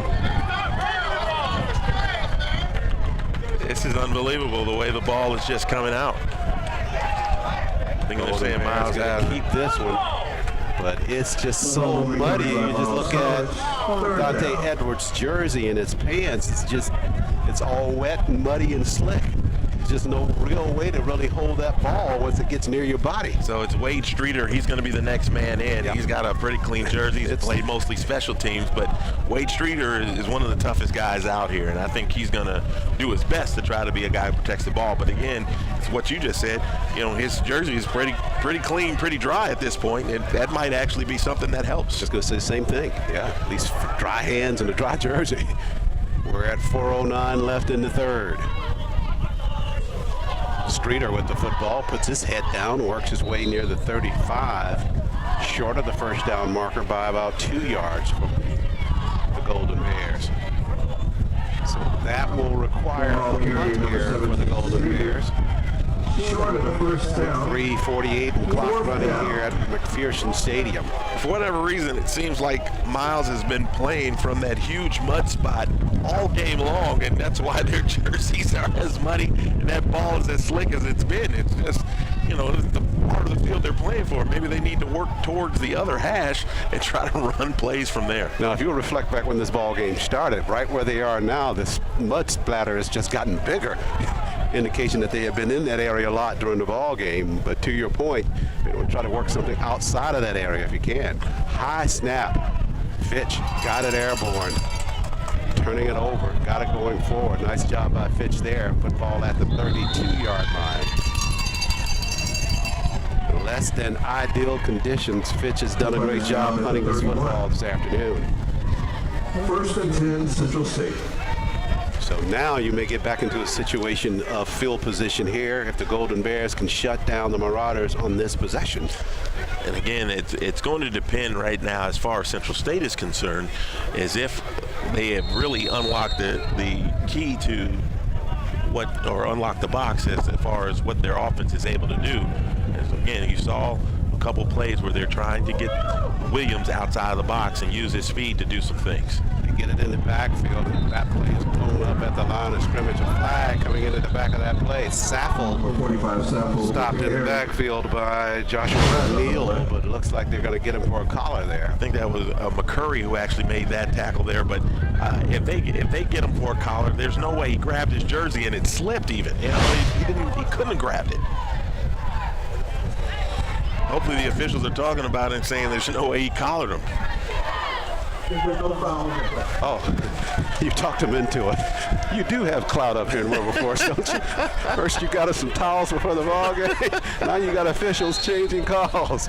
Yeah, he didn't collar him at all. In fact, he was lucky to even get his hands on him because he was slipping and falling as the play was ongoing. So Miles, if you want to say they caught a break, and it's only because the official made the right call. You're glad the officials didn't make the wrong call. Second down here. There's a loss on that play on Saffold on the carry, so everything favoring the Golden Bears on that one. We're down to 2:56 left in the third. Golden Bears with a 13-6 lead. Whistles at the line of scrimmage. This is going to go against the Marauders. Somebody broke set too quickly. Looked like Miles was sliding the line a little bit. That caused the Marauders to jump.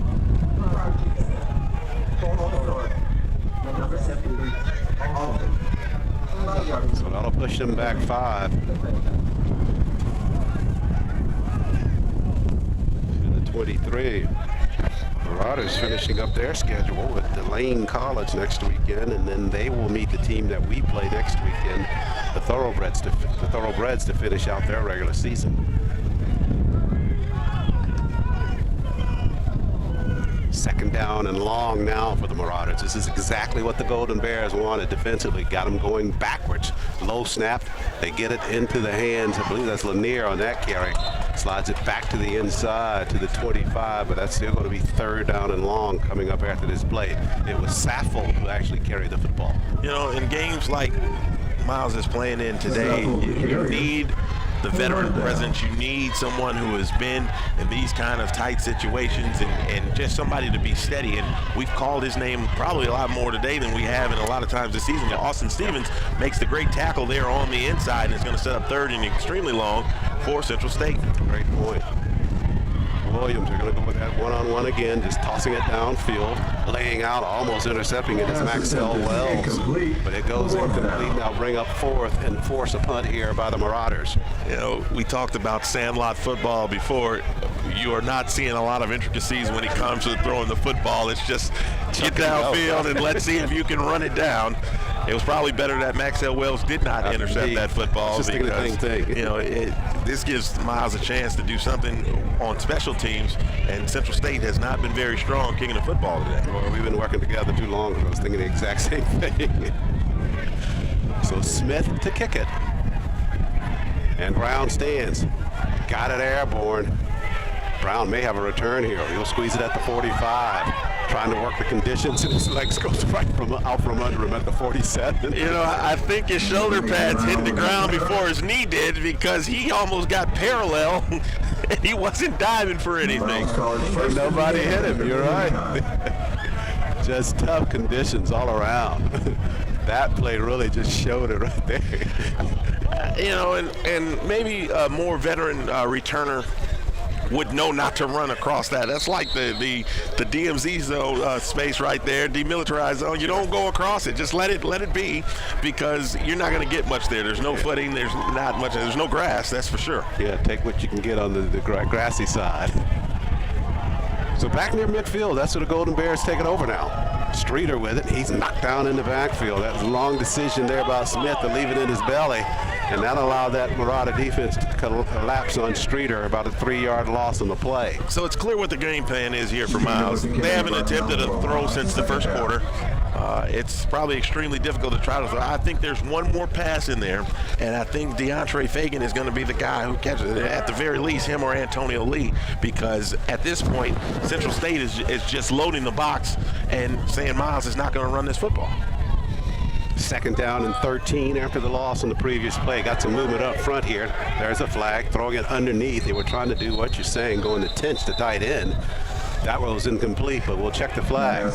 Man, did you see that throw from No wonder we're not throwing it. Man, he pushed it. He didn't even try to throw it. He just went, ugh. That's all you can do. You just cannot grab it. And especially when it's right. They're actually taking the snap right there in that wet, muddy part of the field. So once he gets it, it's already compromised once he handles it in his hands.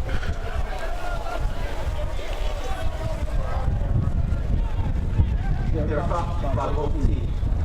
Offside. Defense. Commercial foul. Chop block. Penalties. Offense. No foul. Offset. Replay. 2nd down. You know, that's good for Miles in that, you know, more of the penalty yards would have went against them, but I always thought that was unfair. You know, a 5-yard penalty against a 15-yard penalty, and they just offset. That's not fair, you know. Just take the difference, right? Right.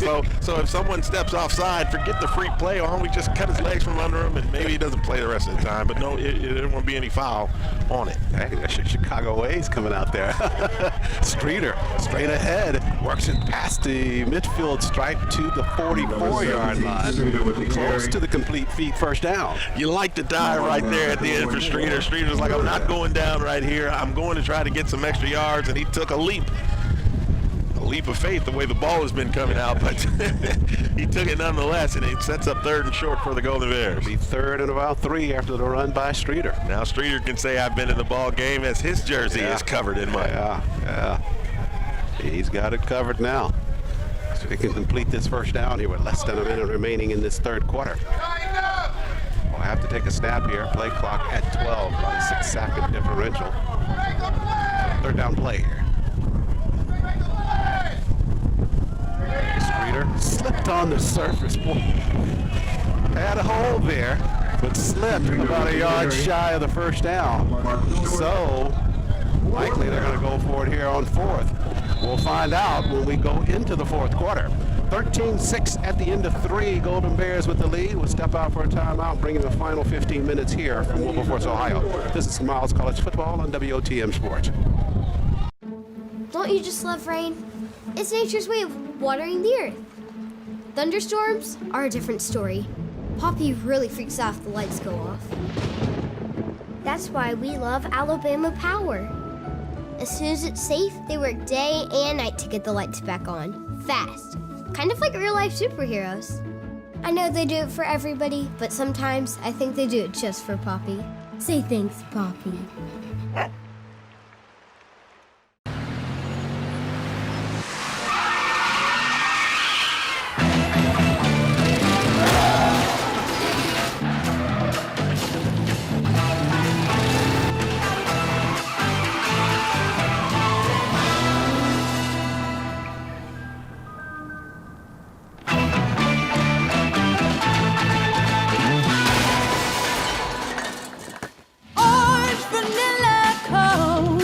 You heard that right. Getting set to start the 4th quarter. 13-6 lead for the Golden Bears. The Marauders of Central State will start it with a 4th down effort here by the Golden Bears, trying to keep that football, keep this drive alive. It's 4th down and 1 from the 43 of Central State. They slide both tight ends left side, indication they're going to run it that way. They will. Smith with the correct snap, trying to turn the corner. He will. Steps out of bounds at the 40. That's a complete beat. First down. Boy, old school football like you haven't seen in some time. They just go double tight end, fullback line up, and smash mouth right there as Smith goes around the corner for the easy pickup of the first down. Slid the line and got it to the 40 for the first. Just underway here in the 4th quarter. Golden Bears trying to go to 7-1 on the season and 4-0 in SIAC play, but under muddy conditions here in Wilberforce, Ohio, having to do it primarily on the ground so far. They lead at 13-6. Primarily would make one believe that there have been several throws. There have been exactly 3 completions for the Golden Bears today. On the ground, that's a ball fake. There's another throw. This time that's set up well. Is that Fagan? It is. The tight end. You call it A, and it makes the catch in the flats. Number 87, Fagan. It was a matter of time before that play was going to develop because Central State had been cheating the entire time, and that had big play written all over it until the mud said, "You're coming down here with me," and it pulled Fagan right to the ground, but it picked up 7 for the Golden Bears. DeAndre's 2nd catch of the entire season. That one comes at a critical time.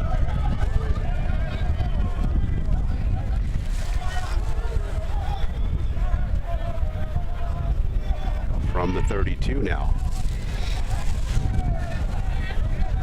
See Paterius Martin in. He's got the clean jersey, the dry jersey, so he's going to get some carries here. He slips down and the football is loose. Martin falls on it at the 36. Everything on him was dry but his shoes. That was a problem because he went right to the ground. He couldn't get any traction at all. And so now Martin goes back to the sideline trying to make out whether this is Streeter or Ruiz into the lineup. He's got his back to us, and we can't make out anything. I think that's Streeter. That's Streeter. Yeah. I don't think Ruiz is going to see a whole lot more time. He's been unable to secure the football, and that's one thing Coach Ruffin and the staff does not play. They're not going to let you keep fumbling the football and keep playing. Although I would say that's, obviously not all his fault today, but, correct. The scoreboard and the win-loss column is not going to look at it and say, hey, blame the rain and the mud. You got to get the job done. That's a good point. Nice point. Ball fake by Smith. Trying to turn the corner. Slow to do that. He'll be wrapped up behind the line of scrimmage. Only just to protect that football now. Wrapped him up near the 44-yard line. Smith was trying to get to the outside. Right down by number 28, Sanders. 4th down. So that'll bring up 4th now, and the Golden Bears will have to punt the football, we believe. And now you start to play field position if you can get a good clean punt here. I'm looking at Jay Fitch and I'm laughing because his jersey has never been that dirty. And this time he's going to be standing directly in that mud when he receives this football and tries to hold his footing near midfield, which is about where he will hit the punt. It is a mud bowl right there. Colossimus with the snap. It's a floater. Fitch got it away. Good roll forward on the punt by Fitch. It'll die down at the 5-yard line. Man, oh man, when you talk to Jay this week, you really want to get his read about what he was going through out here in these conditions, but he has come through extremely well for the Golden Bears. He got robbed out of a Special Teams Player of the Week award a couple of weeks ago. Couldn't agree more. This performance may be better than that one in the fact that the conditions are what they are. He has now put it inside the 20 twice, has put it inside the 5-yard line a couple of times. You can't beat that kind of performance given these conditions and what it has meant to this ball game. Indeed. The Marauders go on the ground, but they wrap Saffold, got an initial hit on him, but he fought through that and got it up near the 7-yard line. Maybe Saffold's best run of the day. Yeah. You save the fact that the Golden Bears were not able to move that football on that possession. They stalled right there. Then you look at the punt by Fitch, and what it does is keeps the Golden Bears into that field possession contention model that they want here as they pin the Marauders deep as they start to drive. Looks like Jalen Thomas, yes, is the player that's down, but it looks like he's up and is going to get to the sideline on his own. 11-17 left in this contest. Golden Bears just trying to hold on here. There's some extreme conditions. Rain has stopped for the moment. Williams, backside pressure by the Golden Bears, and they get him. He had to pump it and pull that football down because of the coverage downfield. And that enabled the defense. Looks like that's Smiley. Mitchell Smiley with the sack, first sack of the ball game for the Golden Bears, and which is a bit abnormal because Miles is towards the top of the league and one of the top 40 teams in the country in sacks per game, and just these conditions haven't really offered a lot of pass opportunities, but more so trying to get upfield and all of the mud and the poor footing has been tough as well. Came in with 29 sacks on the season to start this contest. Third down now for the Marauders as Williams will take the snap in the end zone. He'll roll right, raises, fires, and shot it high and complete. Past the ear hole of Dalen Brown near the 15-yard line. So that'll force them to punt it. And here a chance for that Golden Bear special teams perhaps to come after this one in the end zone. Well, we saw in a situation earlier where Miles showed rush, but really just came up the field and the punter kicked it off the side of his foot. Ball probably went about 20 yards tops. Wouldn't be a bad idea to get that again because Miles would have the ball almost in the red zone at that point. Isaiah Smith stands at the base of the end zone for the Marauders. No more room to backpedal. High snap. They're coming at it. They didn't get it. They may get a flag. We'll see. No. Brown's going to let it bounce. It bounces at the 36-yard line, so nobody touched Smith on the kick. They were coming for it. Don't know how they missed it. I'm surprised Smith didn't look like that back foot might have stepped on the end line, which would have been a safety, but somehow, some way, he was able to stay in bounds, and it was a pretty good punt, all things considered, because that ball got out closer towards the 40-yard line. Yeah, it did. He had to go show some hops at the base of the end zone to catch that high snap. And the Golden Bears had a shot at a block there. But they will have some good field position here with 10-15 left in the contest. Starting from the 36-yard line of the Marauders. Let's get a sense that if he can knock in one more score here, make it awfully difficult for Central State given the conditions. On the ground, right into a pack of players. And no gain on that play. Streeter with the football, wrapping it up. Definitely want to see that. And that might be the edict here for the fourth quarter is, hey, just protect the ball. We're going to run it 3-4 times. We're going to punt this football. We're going to burn clock. And we're going to make them go the length of the field on us. And they would have to do that simply to be able to tie the game. Tie the ball game. Good call. No gain, 2nd and 10. Milking the clock all the way down to the lowest amount of time as possible. Well set, 10 sheet slides left side of the line now. They get the snap off. On the ground, Streeter met there at the line of scrimmage. There's nothing fancy about this. Marauders know where the Golden Bears are going. And they're trying to clog the hole. And the Golden Bears are not trying to do anything special other than trying to see if they can get something in the middle. And it's pretty much Coach Ruffin and the staff is saying, Central State, we dare you to beat us. We dare you to go 70, 80 yards up the field on us. Because Miles all it is now is like protect the football. Central State at this point probably doesn't get the football until there's about 7.5 minutes to go. Darius Martin inserted into the lineup now for the Golden Bears at running back. We face a 3rd down and 10 with 8:39 left. High snap. Ball faked by Smith and tried to get it to Tinch, and that pass goes incomplete. Just not able to grip that football at all to get anything on it. You know, it looks like a 3-year-old or 4-year-old when they have the football and they can't grab it either, and they're really trying to do it. They watch it on TV, maybe watch dad or big brother throw the football, and they're doing everything they can. 2 hands on it, pushing it out there, but it's flailing like it would be if you're a 3-year-old. And that's a great call on that because that's exactly what it looks like down there. So Fitch called on again now to keep this field position. with 8:34 remaining. Let's see if he can't get it in the corner here. Low snap. Fitch has got to hurry now. He'll work it right side. Got some space, and this time not able to get anything. He slipped on the surface as he was trying to stop the kick it. Oh, there goes special teams player. Peek out the door. That killed the average, huh? I don't think he got it back. I don't think he got it back to the line. That's going to be a minus punt. Oh, boy. Yeah, that hurts your chances there. I had you all set up, Fitch. I had you set up. Yeah. Just that one snap. But it stays inside the mud bowl for the Marauders of Central State with 8:28 remaining. They'll have to work from that muddy portion of the field. Rel Williams, freshman quarterback, joined in the backfield by Darius Saffold, the leading rusher in the SIAC.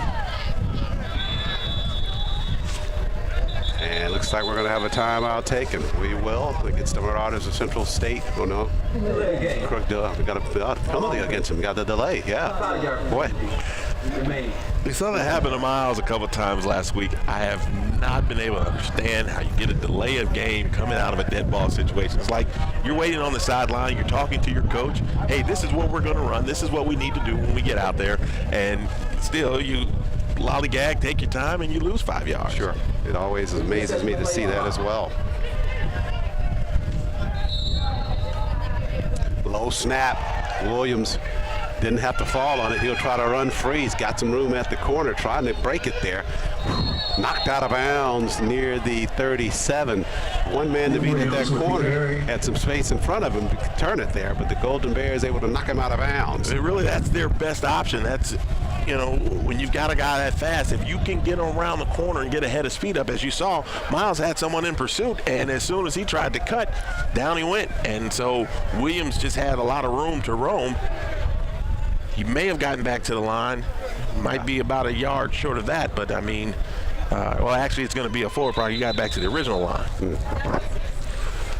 So it'll be second down now and 10.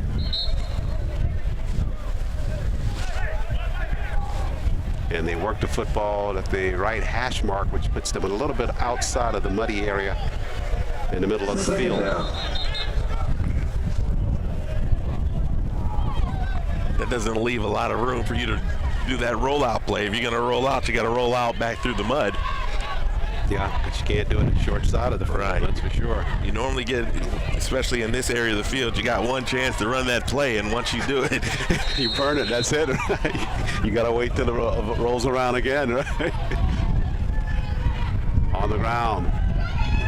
Williams looking upfield, got a man wide open there at the 32. Catch going to be made by Brown. That's their favorite receiver. He steps past a couple of tackles there, works his way down near the 5-yard line and just keeps pushing the pack. And he pushed it all the way in from about the 10 for a Central State touchdown. My, oh my. Brown, good for Central State. Again, they won't blow the whistle. And they let people come in and push him in. There's no way he got in on his own. He got pushed in. From the 10. Indeed. That contact was created near the 10-yard line.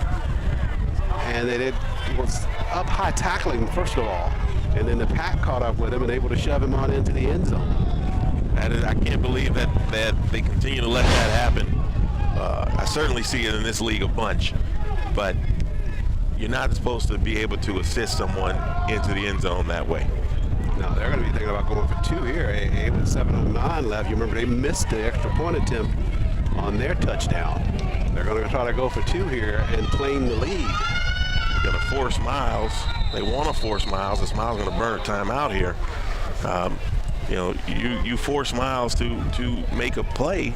If you get this 2 points, you're up. Now Miles is the team that's got to drive the length of the field. Absolutely right. That means that they're going to have to do a little bit more offensively than what we've been seeing. 7:09 remains. Timeout on the field. Golden Bears with a 1-point lead. We'll see if the Marauders convert on the 2-point play after this timeout. So Darren, you're with the UPS store? Yeah, we actually printed these invites. Wow, I thought you guys just did shipping. No, we do printing, packing, shredding, notarizing, mailboxing, faxing, binding, taping, laminating, copying, consulting, grading, designing, returning, and of course shipping. Cool. Nice costume. It's my work uniform. Where are you going? Go to the UPS store for everything your small business needs. And of course, shipping. Timeout here, and probably the biggest play of the ball game coming right now with 7:09 remaining. Golden Bears with a 13-12 lead. Marauders have scored, and they are going for 2-2 to try to claim the lead. Williams joined by Saffold in the backfield. 2-point conversion play here. Snap. Williams rolls right side, trying to break contain. Chased by the Golden Bears. He floated up into the end zone and goes incomplete. The defense of the Golden Bears just kind of forced him to the sideline. He just tried to toss it into the end zone, incomplete. Boy, that was a big play. Those are the kind of plays where you don't want them to develop too long. If you're Central State, that should have been something that was probably quick slant, get the ball out of his hands, make a defender have to make a quick move, and the footing is really not set for those kind of plays, especially when you've got those big receivers like Greenhouse standing right there. You could have just threw it up and possibly taken the lead. Excellent point, but to that point, you get the sense that that's not a part of their norm. They are willing to used to taking advantage of the fact that Williams is fast and get him out to the outside, but conditions just don't warrant that. Well, if there's any part of the field that has not been being used today, it's between the 20s because no one's been able to get down there for real. Boy. Both of the touchdowns for Central State have been big, long gainers, so teams have not been running, so the footing is probably better down that part of the field. So Nunez will kick it now for the Marauders. They did score the touchdown. Now it's going to be incumbent upon this Golden Bear offense to get something going here and not just go a 3 and out and turn this football back over to Central State and put them in the driver's seat offensively. So first you got to hold on to the football. Second, you got to move the football.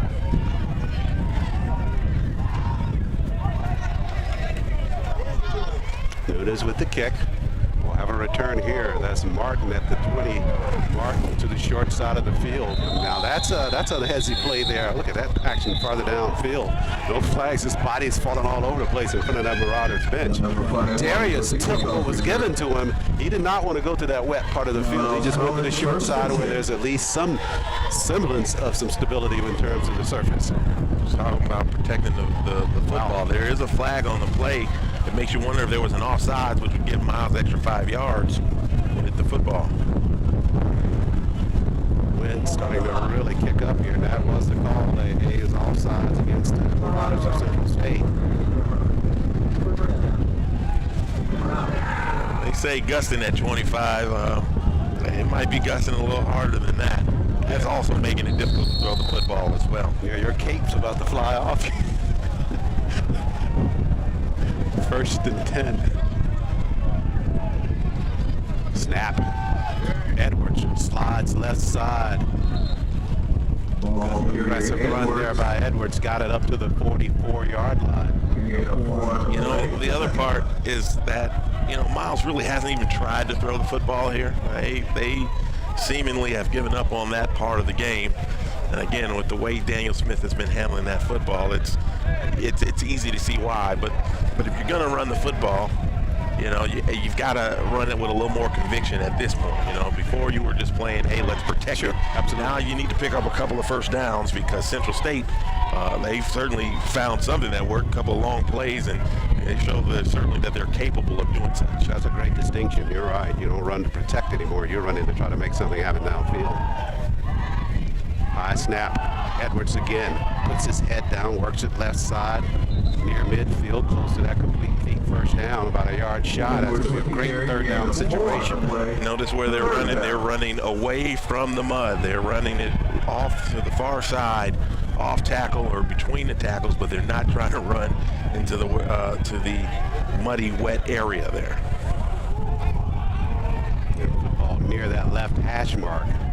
We'll see if they go a little bit further out on tackle left side on this third down, and looks like a full 2 here.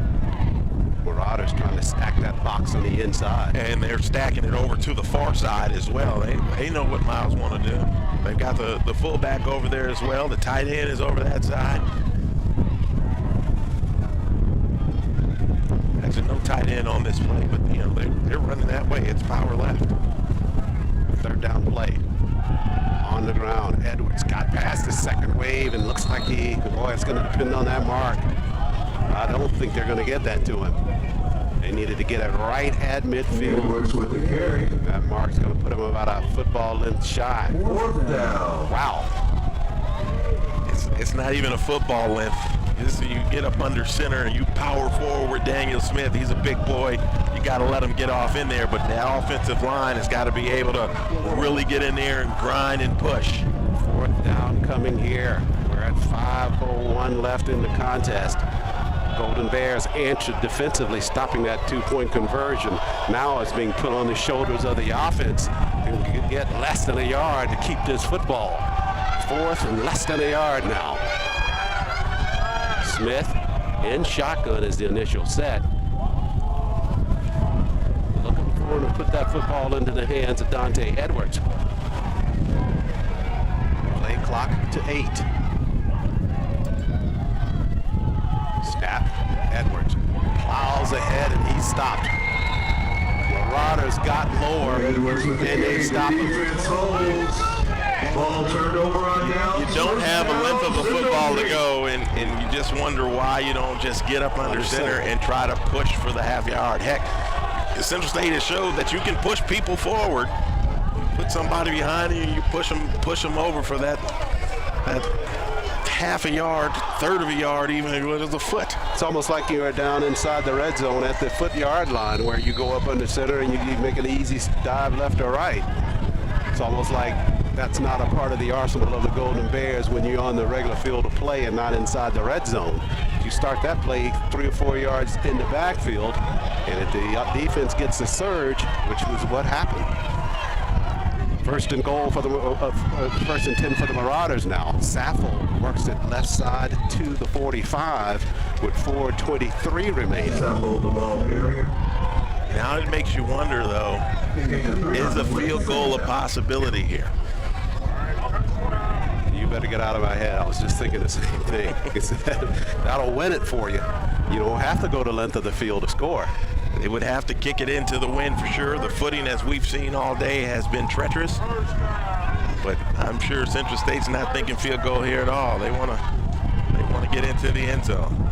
Williams, short side of the field, runs out of bounds. I don't think he picked up anything on that play. Just checking here, Joshua Nunez is 4 of 9 in field goal attempts for the Marauders of Central State.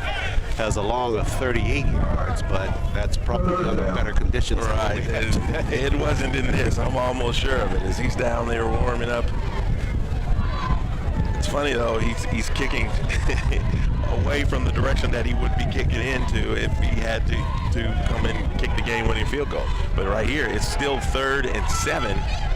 And what is probably 2-down territory for Central State. We're down to 3:25 remaining. Golden Bears need a stop. Williams going to roll right side. He's trying to break contain. Works toward the sideline, and he's walloped there at the 45-yard line. Good surge coming up there from the cornerback position. Golden Bears got a hard stock on him there. Good read there by the Golden Bears defense, and they knew he's not trying to roll to throw the football. He's trying to roll and find a seam to run up the sideline. It looks like they're going to bring the punt team out. Can't imagine that they would, with 2:50 and the clock running, I cannot imagine that they would punt this football away. They'll take a time out here to think about it with 2:50 remaining. Golden Bears with a 13-12 lead. Take a break here on WOTM Sports. Don't you just love rain? It's nature's way of watering the earth. Thunderstorms are a different story. Poppy really freaks out if the lights go off. That's why we love Alabama Power. As soon as it's safe, they work day and night to get the lights back on. Fast. Kind of like real-life superheroes. I know they do it for everybody, but sometimes I think they do it just for Poppy. Say thanks, Poppy. Marauders took a timeout to think about it. 2:50 remaining. They trailed 13-12. 4th down and about 7. They're bringing on the punt unit here. Smith stands near the 43 to receive the snap. Low snap. They're going to direct snap it to one of the up linemen, and he'll work it on the right side, and he has gotten a Marauder first down on a direct snap to Darius Thomas, Number 50, senior. Darius Thomas with the carry. So Thomas runs it right side and runs it for a first down. It was almost too easy to see. Got the sense that they really were not in a position to really punt the football, just given what they were facing on the clock, but they executed on the fake punt, and Thomas runs it for the first. Well, the thing that they apparently forgot is that the time is running. We're inside down to 2:20 left in this ball game. They've got a ways to go. They're at the 35-yard line now. You would think that they probably got to get at least another 15 to be thinking about using Nunez for the field goal. Williams drops in the pocket, fires out in the flats. Catch going to be made at the corner, but wrapped up immediately is Brown after the catch. And out on the coverage is Latavius Floyd for the Golden Bears. First time we've called his name today, and that's been more because of the conditions of the ball game. There hasn't been a lot of side-to-side action, which is where he excels, and you saw where he came from. He ran halfway across the field to make that tackle. Clock running on 1:40 remaining. Somebody on this Golden Bear defense needs to make a big play here. Watch the short pass here into the bunch formation. They ran that play earlier trying to get something quick, but the quarterback Williams was unable to deliver the football. Trips at the bottom. That stack set there. Snap to Williams.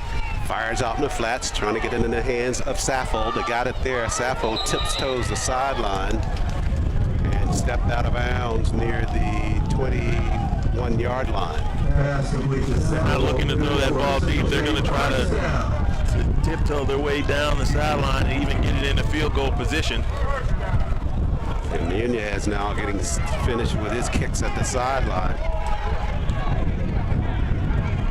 They're going to run that play again. Look at them run it. They're going to get the receivers out. High snap. Williams pumps once, going to go upfield, 20 down, and threw it incomplete back in the end zone. Pass is incomplete. Second down. It's just a directional pass that makes it 1:14 left. Stops the clock for them as well. Max Hill-Wells on the coverage. They're trying to catch Miles asleep. Yeah, they ran it out of that bunch set again. Instead of going short, they went long. So a second down effort here now for the Marauders. The Bears really need to hold them here at this point of the field. Make that field goal attempt by Nunez as long as possible. Saffold joins Williams. He'll roll right side. Still rolling, raises, fires, and threw it down at the 8-yard line, and a catch made there. Boy, oh boy. He went to the favorite target, Brown, with 1:08 left now. And they are past the point of the field where there's a lot of mud there. Even if they don't get it in, that'll give Nunez a better shot at the field goal. Miles needs a turnover. They need it in the worst way here. We're at 62 seconds left in the ball game. Snap to Williams, pumps once, threw it into the corner of the end zone, and that goes incomplete. Trying to get it to Brown again. They're just taking a couple of shots here, knowing that they're in a good spot on the field to really set for the field goal. The field is still wet, though. We saw on their extra point attempt that they did attempt. Miles was able to get around and get a block. Everything would have to be perfect. Snap, hold. And the kick. Williams went to the sideline for the towel. He's back now. We're at 54 seconds left. Snap to Williams, looks right, fires out in the flats, catch and dropped. Had a man there turning on the route, but Robertson couldn't hold on to the football. Started looking upfield too soon. Pass is incomplete. Third down. So that'll make it third down now for the Marauders. 50 seconds left. Time they put that football in the air, there's a chance for a turnover for the Golden Bears. Got one-on-one coverage here. On the near side, it's Greenhow against Rodney Coleman. Snap to Williams, looking that way. Pressure by the Golden Bears. Will they get him? They wrap him up. They get the sack on Williams. Boy, you talk about a big play when they needed it. Golden Bears come away with one there. And now it's 4th down. They're going to call a timeout. I imagine they're going to let the clock run all the way down and attempt to kick a field goal into the wind. They'll burn the timeout with 27 seconds left. And they will put it on the foot of Joshua Nunez after the timeout. 27 seconds left, 13-12 lead for the Golden Bears. Step out for a break as well on WOTM Sports.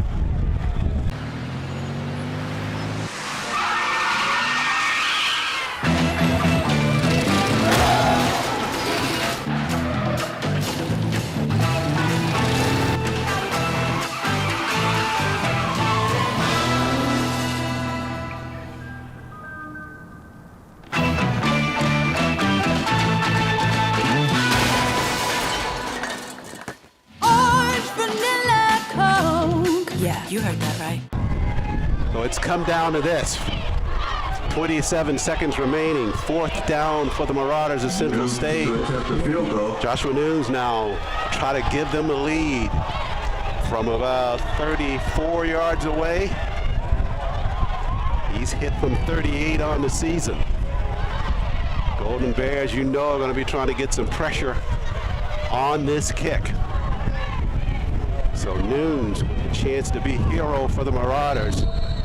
Golden Bears trying to hang on here. They have got to block this kick, or he has to miss it. Nunes squares, and the Golden Bears will take a timeout. Coach Ruffin trying to create a little bit of ice to go along with this rain here. A little ice, a little rain, a little wind. Play a little meteorology game, I suppose, but you made the point, though, that wind, it looks like he's going to be kicking into that, so that'll help him. But I don't believe that the wind is going to keep him from getting the distance. The question is it going to push it? Yeah, it's kind of a crosswind coming here at McPherson Stadium, and they're going to be kicking kind of up to his right. So he may be trying to draw it in a little bit, but see what the Golden Bears can do here. Hang on to their 4-game win streak. They have got to get a surge up here, up front. So Nunes now, 34-yard effort. Golden Bears got the speedsters at the corners. Got to go right for the Marauders, including the snap and hold. There's a snap. They got that down. They got the kick. Did he get it through? Don't think he got enough distance. He got it. He got it for Central State. Nunes knocked it through from 34 yards away. Looked short going off his foot, but he knocked it through for Central State. How did Tillis not block that kick? It's unbelievable. Tillis was all the way in, and he somehow did not block that kick. Got it airborne, and Nunes knocks it through for the Marauders with 21 seconds left, and Central State takes a 15-13 lead. Wow. They did everything right on the field goal attempt. Now, a lot hanging in the balance for the Golden Bears here with just 21 seconds left. They don't have to go the length of the field, but they have got to do something on this return. With 21 seconds left, and probably after return, maybe 15 to 16 seconds left, and only one timeout, you know, it's going to be difficult. This is not like Kentucky State last year. This is not like Clark Atlanta last year, where you had time. There is no time really to pull something off, unless you just can go deep and get behind someone. That's what's going to have to happen if you don't do something here on this kick. Nunes going to squib it up the field. It'll be stumbled and picked up by Martin. They're going to try to go a reverse on this. Leonard Tyree, short side of the field, got a block at the corner. Can he get there? Tyree trying to slide back to the inside, and they wrap him up at the 30-yard line. So with 12 seconds left now, you're talking about Hail Mary time here. Well, Miles College first and 10. I think what you try is you get something shorter to kind of shorten that Hail Mary up. The problem is that Daniel Smith, the way he's thrown the football today, has not looked like anything. They're going to give Miles anything up front. Right. Sure. They're going to let them have it up. Anything in front of them, they'll go with. Tough conditions to play here. We talked about the fact that the weather was an equalizer, a neutralizer here today. And it has come down in favor of the home team at this point. Smith.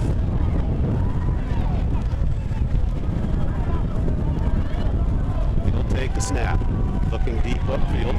Fires. Got a man over shot him, trying to get it to Tyree. McNeely near midfield with 7 seconds left. They were going to the middle of the field with no connection here between Smith and McNeely on that route. This is going to be a huge upset if this game turns out as it looks like it will, with just under 8 seconds to go. But it doesn't end the championship race. It just brings a lot more teams back into it. Last year, because Miles was able to beat Central State on a tiebreaker, Miles was able to win the West. This time, Central State would have it, although Miles does have a game in hand. Smith had it batted at the line of scrimmage. That goes incomplete. That one slipped out of his hands. Incomplete. Third down. And it's really just going to take a miracle here. 3.5 seconds remaining. Yeah, that's going to take an entire run of the field there. And I don't know if this is in the bag or not, but there's a hook and ladder that if you run it right, it's a matter of can you race the other team down to the end. Likely our final play of the ball game here. 3.5 seconds left. Third down for the Golden Bears. Snap to Smith. Pressure. They'll flush him left side. Smith. You're just going to have to run it now. No choice but to run it. Smith tackled at the 45-yard line, and that'll do it. The Marauders trailed for all of this football game. And in the final minutes of it, able to take it down and convert on a 34-yard field goal as they enjoy the mud here at McPherson Stadium. They win it 15-13 over the Golden Bears. Miles College, no doubt about it, the upset of the weekend in the SIAC. And Miles has seen this before. It happened last year at Lane. When you go to Lane, you don't play these teams, like they're, the kind of opponents that can cause you an issue. They tend to cause you an issue. Certainly caused them an issue today. The weather factor as well, but the Marauders played in the same weather, and they were able to come through with the winning field goal.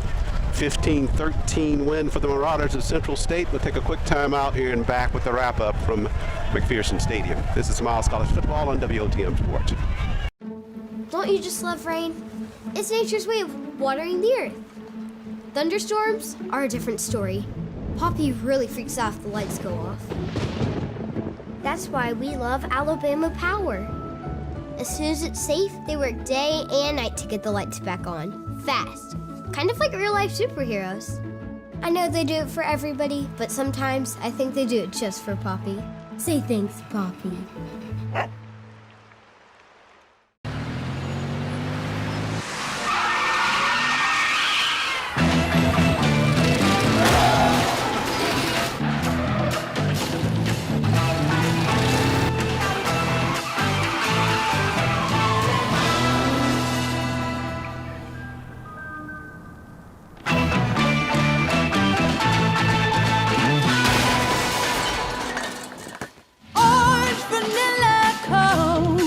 You heard that right. Back at McPherson Stadium, 15-13 win for the Marauders of Central State over the Golden Bears. A tough loss under some tough conditions. Again, as we talked about, this field and these weather conditions kind of neutralized Miles' advantages that they would normally have. It pretty much took the pass game out of play for the Golden Bears. Unfortunately, it didn't eliminate it for Central State. And to get the game-winning field goal with less than 30 seconds to go, and we're so used to Miles kind of being able to come up out of these situations, but we saw it They couldn't throw the football today. They really weren't able to move the football, especially in the second half. And in that, Central State capitalized and got the big upset win here this afternoon. They get their first conference win of the season. They go to 3-5 on the campaign and now 1-2 in SIAC play. Golden Bears 4-game win streak broken this afternoon. They go to 6-2 and fall to 3-1 in SIAC play. That does it for our coverage here from McPherson Stadium. With special thanks to Miles College President Ms. Bobby Knight, Athletics Director and Head Coach Reginald Ruffin, Ms. Barbara Palmer, Assistant AD for Physical Affairs, Patrick P. Sant, Assistant AD for Facilities and Operations, and to A.A. Moore, Assistant AD for External Affairs, and our game analyst. Also want to thank Nick Novi, the Sports Information Director here at Central State University, and to our partners at WOTM, our cable network partner. Randy Higgins handles our production and direction here at field level, and his cousin John Titchener providing coverage with the cameras this afternoon from Wilberforce, Ohio. That'll do it for our coverage. Golden Bears fall this afternoon, 15-13. We're back at Sloan Alumni Stadium next weekend when we meet the Thoroughbreds of Kentucky State. Until then, on behalf of broadcast partner A.A. Moore, this is Charles Ward saying thanks so much for joining us. We'll see you from Fairfield next weekend.